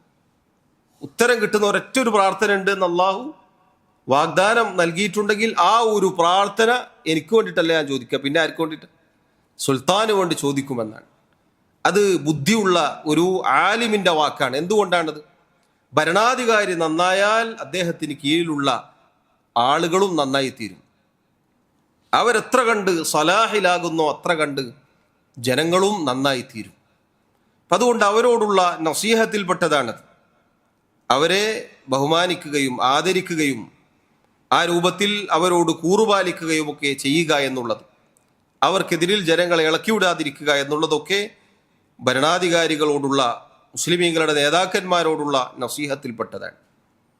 അഞ്ചാമത്തത്, അവസാനമായി റസൂലുള്ളാഹി സ്വല്ലല്ലാഹു അലൈഹി വസല്ലം പറഞ്ഞു, വലി ആമ്മത്തിഹിം, മുസ്ലിമീങ്ങളിലെ പൊതു സമൂഹത്തോട്, അഥവാ ഇസ്ലാമിൻ്റെ അകത്തുള്ള മുസ്ലിമീങ്ങളായ ആരൊക്കെ ഉണ്ടോ അവരോട് നമുക്ക് നസീഹത്തുണ്ട്, ഗുണകാംക്ഷയുണ്ട്. അവരുമായി ബന്ധപ്പെട്ട മുആമലാത്തുകൾ, ഇടപാടുകൾ അത് പരിശുദ്ധമായിരിക്കണം. അതിൽപ്പെട്ടതാണ് ഒന്നാമത്തെ കാര്യം, നമുക്ക് നമ്മുടെ സ്വന്തത്തിന് എന്തൊക്കെ ഇഷ്ടപ്പെടുന്നോ അതൊക്കെ നമ്മുടെ സഹോദരൻ ഇഷ്ടപ്പെടണം. അള്ളാഹുവിനെ മാത്രം ഇബാദത്ത് ചെയ്യുന്ന മുസ്ലിമായ നമ്മുടെ സഹോദരന് നമുക്ക് നമ്മുടെ കാര്യത്തിൽ നാം എന്തൊക്കെ ഇഷ്ടപ്പെടുന്നോ അതൊക്കെ നമ്മൾ ഇഷ്ടപ്പെടണം. എനിക്കെന്തൊക്കെ ഞാൻ ഇഷ്ടപ്പെടോ അതൊക്കെ എൻ്റെ സഹോദരൻ ഇഷ്ടപ്പെടണം. അത് വലിയ കാര്യമാണ്. അതേപോലെ സഹോദരങ്ങളെ, നന്മ കൽപ്പിക്കുക, തിന്മ വിരോധിക്കുക എന്നുള്ളത് മുസ്ലിമീങ്ങളിലെ പൊതു സമൂഹത്തോടുള്ള ഗുണകാംക്ഷയിൽപ്പെട്ടതാണ്. കൂടെ ഉള്ള ഒരാൾ തെറ്റ് ചെയ്യുന്നുണ്ടെങ്കിൽ അയാൾ കൈപിടിക്കണം. കൈപിടിക്കാൻ പറ്റിയ അവസ്ഥയാണെങ്കിൽ കൈപിടിക്കണം. ഇനി പറഞ്ഞു കൊടുക്കാനാണെങ്കിൽ പറഞ്ഞു കൊടുക്കണം. ഇനി അതൊന്നും സാധിക്കുന്നില്ല എങ്കിൽ മനസ്സുകൊണ്ട് വെറുത്ത് അകന്ന് നിൽക്കണം. നന്മ കൽപ്പിക്കുകയും തിന്മ വിരോധിക്കുകയും വേണം. അത് നമ്മളാളല്ലേ എന്ന് പറഞ്ഞ് കൂടെ കൂട്ടാൻ പാടില്ല. കൈ പിടിച്ച് നന്നാക്കണം. ഒന്നാമത്തെ കാര്യം അതാണ്. അതല്ലെങ്കിൽ പറയണം, പറഞ്ഞുകൊണ്ടേ ഇരിക്കണം, നിരന്തരം പറയണം, ശരിയാക്കാൻ നോക്കണം. അത് നശിച്ചുപോകാൻ അങ്ങനെ വിട്ടേക്കരുത്. അതുമല്ലേ അകന്ന് നിൽക്കണം. അതുപോലെ സഹോദരങ്ങളെ, ഒരു ഉപദേശം ചോദിച്ചാൽ നല്ല ഉപദേശം പറഞ്ഞു കൊടുക്കണം. ഒരു കാര്യത്തിൽ അഭിപ്രായം ചോദിച്ചു, നല്ല ഉപദേശം പറഞ്ഞു കൊടുക്കണം. ഇന്ന കാര്യം ഇന്ന രൂപത്തിൽ ചെയ്യണം, നസീഹത്തോടു കൂടി പറഞ്ഞു കൊടുക്കണം. നസീഹത്തുണ്ടായിരിക്കണം. അതുപോലെ തന്നെയാണ് അവൻ്റെ ന്യൂനതകൾ അത് മറച്ചു വെക്കാൻ ശ്രമിക്കണം. വ്യക്തിപരമായ പ്രശ്നങ്ങൾ, ന്യൂനതകൾ ഉണ്ടാകും. മനുഷ്യർ എല്ലാവരും നല്ല പരിപൂർണരായ ആളുകളായിരിക്കുകയില്ല. അത്തരം ന്യൂനതകൾ എന്തെങ്കിലും നമ്മൾ കണ്ടു, മറച്ചു വെക്കണം, പ്രചരിപ്പിക്കരുത്. അപ്പം തന്നെ വേഗം എടുക്കുക, 2 വോയിസ് ഇടുക, കഴിഞ്ഞ്. അതോടുകൂടി അവൻ്റെ അഭിമാനം പിച്ച് ചീന്തപ്പെടും. പാടില്ലാത്തതാണ്, വലിയ അപരാധമാണത്. അള്ളാഹു പരലോകത്ത് ഈ പറഞ്ഞ ആളുടെ മുഖം പിച്ചു ചീന്തും. ഇനി ഒരാൾ മറച്ചു വെച്ചാൽ അള്ളാഹു അയാളുടെ ഐബും മറച്ചു വെക്കും. അയാൾ വഷളായി പോവുകയില്ല. നമ്മൾ ഒരാളെ വഷളാക്കിയാൽ അള്ളാഹു നമ്മളെ വഷളാക്കും. അതുകൊണ്ട് അങ്ങനെയുള്ള ഐബുകൾ, ന്യൂനതകൾ കിട്ടിയാൽ നമ്മൾ മറച്ചു വെക്കണം. ഇനി ഒരുത്തന് ശിക്ഷ വാങ്ങിക്കൊടുക്കേണ്ട തിന്മയാണെങ്കിൽ അത് അറിയിക്കേണ്ട ആൾ അറിയിക്കണം. ഒരുത്തന് കൊന്നിട്ട് ഇങ്ങനെ നടന്നു പോകാൻ അപ്പം ന്യൂനത മറച്ചു വെക്കാൻ പറ്റില്ല. അറിയിക്കേണ്ട ആൾ അറിയിച്ചിട്ട് കൊണ്ട് ശിക്ഷ വാങ്ങിക്കൊടുക്കണം. അത് മറ്റൊരു വിഷയം. അതല്ലാത്ത ന്യൂനതകൾ സ്വഭാവത്തിൽ ഉണ്ടാകുന്ന അങ്ങനെയുള്ള വിഷയങ്ങൾ, അതൊക്കെ സഹോദരങ്ങളെ മറച്ചു വെക്കുക എന്നുള്ളത്. എന്നിട്ട് നമ്മൾ നസീഹത്ത് കൊടുക്കണം, ഉപദേശിക്കണം, കൈപിടിക്കണം, പറഞ്ഞു കൊടുക്കണം, സംസാരിച്ചു കൊടുക്കണം. ഈ രൂപത്തിലൊക്കെ പൊതുജനങ്ങളോട് നമ്മൾ നസീഹത്തുള്ളവരായിരിക്കണം. അതുപോലെ അവർക്ക് വേണ്ടി ദുആ ചെയ്യണം. ഇതൊക്കെ പൊതു സമൂഹത്തോടുള്ള നമ്മുടെ നസീഹത്തിൽപ്പെട്ടതാണ്. ഇതാണ് സഹോദരങ്ങളെ ദീൻ ഗുണകാംക്ഷയാണ് എന്ന് പറഞ്ഞാൽ, നസീഹത്താണ് എന്ന് പറഞ്ഞാൽ അതിൻ്റെ അർത്ഥം. ഈ പറഞ്ഞ ആളുകളോട്, ഈ പറഞ്ഞ കാര്യങ്ങളിലെല്ലാം നമുക്ക് നസീഹത്തുണ്ടായിരിക്കണം. വീഴ്ച വരാതെ ശ്രദ്ധിക്കണം. പണ്ഡിതന്മാർ പറഞ്ഞതുപോലെ ഈ ഹദീസ് നബി സല്ലല്ലാഹു അലൈഹി വസല്ലമയുടെ ആശയ സമ്പുഷ്ടമായ വാക്കുകളിൽ അടങ്ങുന്ന ഹദീസാണ്. കുറച്ചേ വാക്കുള്ളൂ, പക്ഷേ ധാരാളം വിശദീകരിക്കാൻ മാത്രമുള്ള അർത്ഥങ്ങൾ അതിലുണ്ട്. അള്ളാഹു സുബ്ഹാനഹു വ തആല കാര്യങ്ങൾ കൃത്യമായി പഠിക്കാനും മനസ്സിലാക്കാനും അത് ജീവിതത്തിൽ പ്രാവർത്തികമാക്കാനും നമ്മെ ഓരോരുത്തരെയും സഹായിക്കുമാറാവട്ടെ. നമ്മുടെ തെറ്റുകുറ്റങ്ങളും ന്യൂനതകളും വീഴ്ചകളും കുറവുകളും അള്ളാഹു വിട്ടുപുറത്ത് മാപ്പാക്കി നൽകുമാറാവട്ടെ. മരണം വരെ അള്ളാഹു മുസ്ലിമായി മുഅ്മിനായി ജീവിക്കാൻ നമ്മെ ഓരോരുത്തരെയും സഹായിക്കുമാറാവട്ടെ. അള്ളാഹു റബ്ബുൽ ആലമീൻ അവൻ്റെ ജന്നാത്തുൽ ഫിർദൗസിൽ നമ്മെ ഒരുമിച്ച് ചേർക്കുമാറാവട്ടെ. والله تعالى أعلى وأعلم وصلى الله وسلم وبارك على نبينا محمد وعلى آله وأصحابه أجمعين سبحانك اللهم وبحمدك أشهد أن لا إله إلا أنت أستغفرك وأتوب إليك والسلام عليكم ورحمة الله وبركاته.